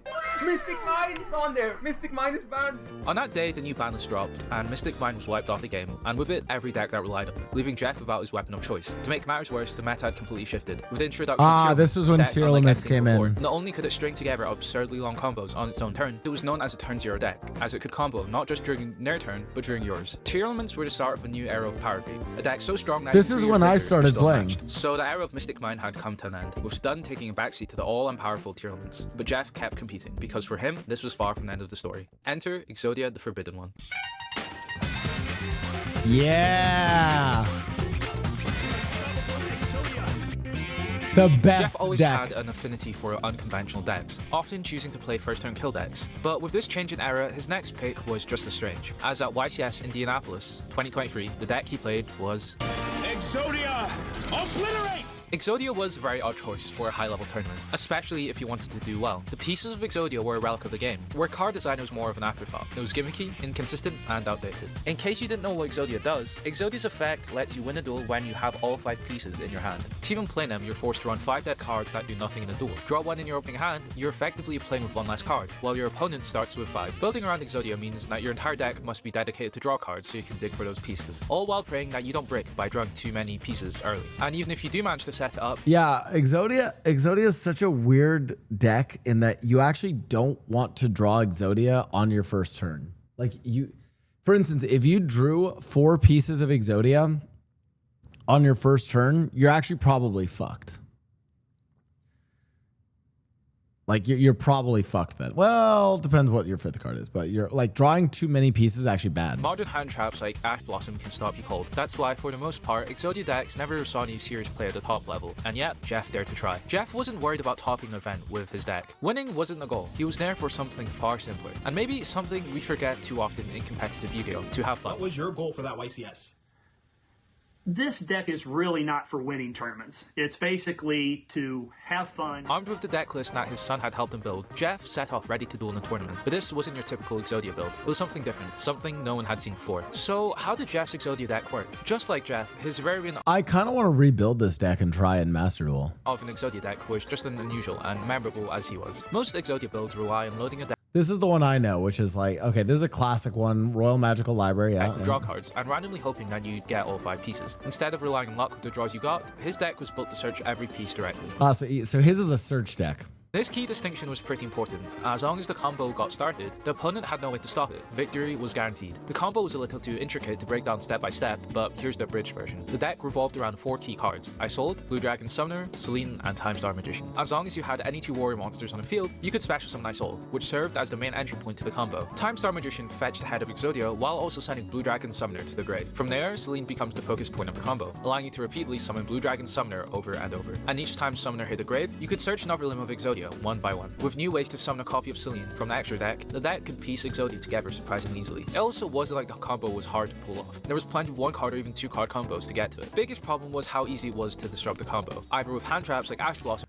Yeah, usually the biggest issue with these kinds of decks is that they're just gonna because you only have that 1 win condition, they're gonna disrupt it. Or Drone Lockbird, which stopped you from adding cards to your hand, ending the combo. It was an all or nothing deck. If Jeff had a single Neospace connector and opponent had no disruptions, then he won instantly. But if he was forced to go second or his combo was interrupted, then the deck had no way to fight back, and he'd be done for. And this new style of Exodia seemed to even work, as for the first 3 matches Jeff played, he won not just 1, not just 2, but all 3 games. The news spread fast with people realizing that not only was Jeff Leonard doing well, he was playing Exodia. Word even spread to the tournament producers, and that's when they decided Jeff's round 4 match would be featured on a live stream. But his opponent, Justin Singh, commanding the all-powerful tier limits. By this point in the meta, tier limits had been taken to the shed and shot 8 times. 90% of the cards in the archetype had either been limited to 1 or outright banned. It was such a dominant deck that even cards that were remotely associated with it were also banned. To put it in perspective, this was full power tier limits. And in post the February 2023 ban list, this is what they ended up looking like. Even with tier limits being a shell of its former self, the match was still heavily in its favor. The few cards that survived the ban list were strong enough to make it one of the best decks in the meta, but the deck's once impenetrable armor now had a crack. It was far more prone to breaking. By this point, Jeff had once again become a meme in the community for managing to win with Exodia. A crowd had formed watching the feature table. Everyone knew he was on Exodia, but no one knew how he was pulling it off. And that mystery is what made the duel electric. Game 1 starts in Jeff's favor. He wins the die roll, getting to go first. He opens with Neospace Connector, which special summoned an Aqua Dolphin. Not only did this provide for 2 warriors, meaning that he could summon Isolde, and in turn win with Exodia, Aqua Dolphin also had an effect that let him rip a monster from Justin's hand, potentially clearing out hand traps. And so, Jeff starts his combo. But Justin responds with Kelbeck, bouncing Jeff's monster back into the deck. Luckily for Jeff, he has an extender, so he manages to find a new combo line to Exodia. Then piece by piece, he starts assembling it. And when final card hits his hand, the crowd erupts, rallying behind Jeff as he takes game 1. Oh, In game 1, Jeff got lucky by going first, but in game 2 we saw the true strength of Tearlaments. Justin fired off his Tearlament combo unhindered, forming a board of multiple negates. Jeff fought back by dropping 2 Santa Claus, sending a couple of Justin's monsters to the grave. Crime. Santa Claus has come to town, and it has distributed off the sprint. 2 Santa Clauses have been taken out. But even that wasn't enough. The remaining monsters were more than enough to stop the Exodia combo, forcing Jeff to concede and tying a match to 1-1, with the final game deciding it all. All eyes were on the table. The last game would decide the winner. With his loss in game 2, Jeff got to go first. He opened with special summoning Junk Forward, and then Neospace Connector, and the crowd erupted. Special summon Junk Forward, and then we summon out the Connector. We know the Connector gets you there. Everyone knew that even one Neospace Connector meant you could start the Isold combo, but this time, Justin was ready. Okay, this looks like it might be a Herald. It is. It is Herald, taking out the name. And that takes out the Diviner in hand. Justin down to 3 cards in hand. He fired off Herald of the Orange Light, which not only negated the Neospace Connector's effect, but also destroyed it. Without it, Jeff was left with a single warrior, so he couldn't reach Isold, leaving him with no option but to pass. Some people might overcommit because you just have to see it. Like, you have to see it.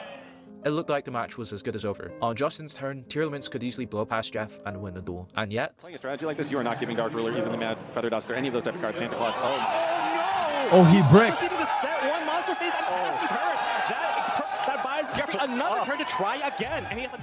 But fate had other plans, as on Justin's turn after ruminating over his choices, he had nothing. The strongest deck in Yugo's history had bricked, and Jeff had an opening. Like a heavyweight champion swinging and missing, Jeff was ready to counter with the full might of Exodia. He could only smirk in disbelief, already realizing what was about to happen. For Jeff, this was the final opportunity to make it all come together. It's Jeff's turn, and for him to win a duel, he needs to be able to have 2 warrior monsters on the field. He normal summons his second copy of Neospace Connector, but Justin fires back with Ash Blossom, shutting down its effect. But Jeff's last turn hadn't gone to waste, as with Junk Forward still left over, he had exactly what he needed to summon Isold. And as Jeff calmly works his way throughout the combo, the more becomes clear. Justin had nothing left in his arsenal. Then it began. The head of Exodia reached his hand. 4 in the field. I don't know if I necessarily started. Oh, here it is. With the arrival of the 4th piece, the room erupts chanting. Oh boy. Another leg. 1 more piece. The crowd is chanting. 1 more piece. And then, with a smile on his face, Jeff reveals the final piece of Exodia. Got the other arm. And all 5 pieces have been assembled. The legs, the arms, the God, head. I fucking love Exodia, chat. The duel was over. Jeff had done it again, sealing the match by assembling Exodia for the 2nd time, as the crowd absolutely exploded. Wow, the crowd goes insane. With Jeff's victory, he cemented himself in the history of Yu-Gi-Oh! After all, there's few people who can claim they played Exodia in a feature match and won. Sure, he dropped the next 3 rounds and finished 4-3, but that didn't matter, because when people remember that tournament, they remember Jeff. His personality left such a mark that even his opponent, after arguably losing in a pretty uninteractive duel, couldn't help but laugh and smile. And the moment spread far beyond the niche group of competitive Yu-Gi-Oh! Players. Clips of Jeff's Exodia win went viral, reaching even casual fans who hadn't played the game in years, but still remembered Exodia from their childhood. And that's what Jeff's story reminds us. It's not the deck that defines the player, it's the player that defines the deck. If anyone else had been up the face of Mystic Mine or an Exodia FTK, the reception would have been far less positive. But because it was Jeff, we loved it. In a world full of egos and competition, we could all learn to be a little more like Jeff. Heart of the cards, chat. Jeff showed how Exodia would work in real life, but how well did it work in anime? Click on this video on the right to see how well, or not so well, Exodia. We should make his deck. I kind of want to now try to win with his deck. That sounds amazing. Guys, is it time to cook up? It's been a while since I've done a Yu-Gi-Oh video on the main channel. I think it's time. I think we bring it back. All right, chat. Thank you guys for tuning into the stream today. Short little react stream today. You know, I always like to catch up with you guys on Sundays. Guys, thank you for the gifted subs today. The additional subs, the follows, the good vibes. We have a juicy week of streams. Tomorrow, GTA Roleplay. Tuesday, I don't know. Wednesday, Dispatch in cosplay. Last drop of chapters for Dispatch. That'll be on Wednesday. And then Thursday, we are taking Extra Emily and T10 Nat to learn hockey. And then, I don't know. I haven't planned the weekend streams yet, but I'll let you know when I know. Until then, thank you guys. Also, by the way, I need to start doing this. Shout out to our sponsors, including Mad Rabbit Tattoo. Use code BLAU for 20% off all of your tattoo care products. And Form is one of our newest sponsors who provide stabilization gear, FDA approved stabilization and posture gear. That's the stuff I've been using to help me train for hockey.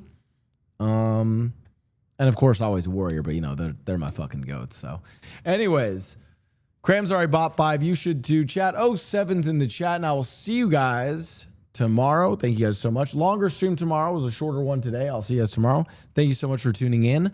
Goodbye.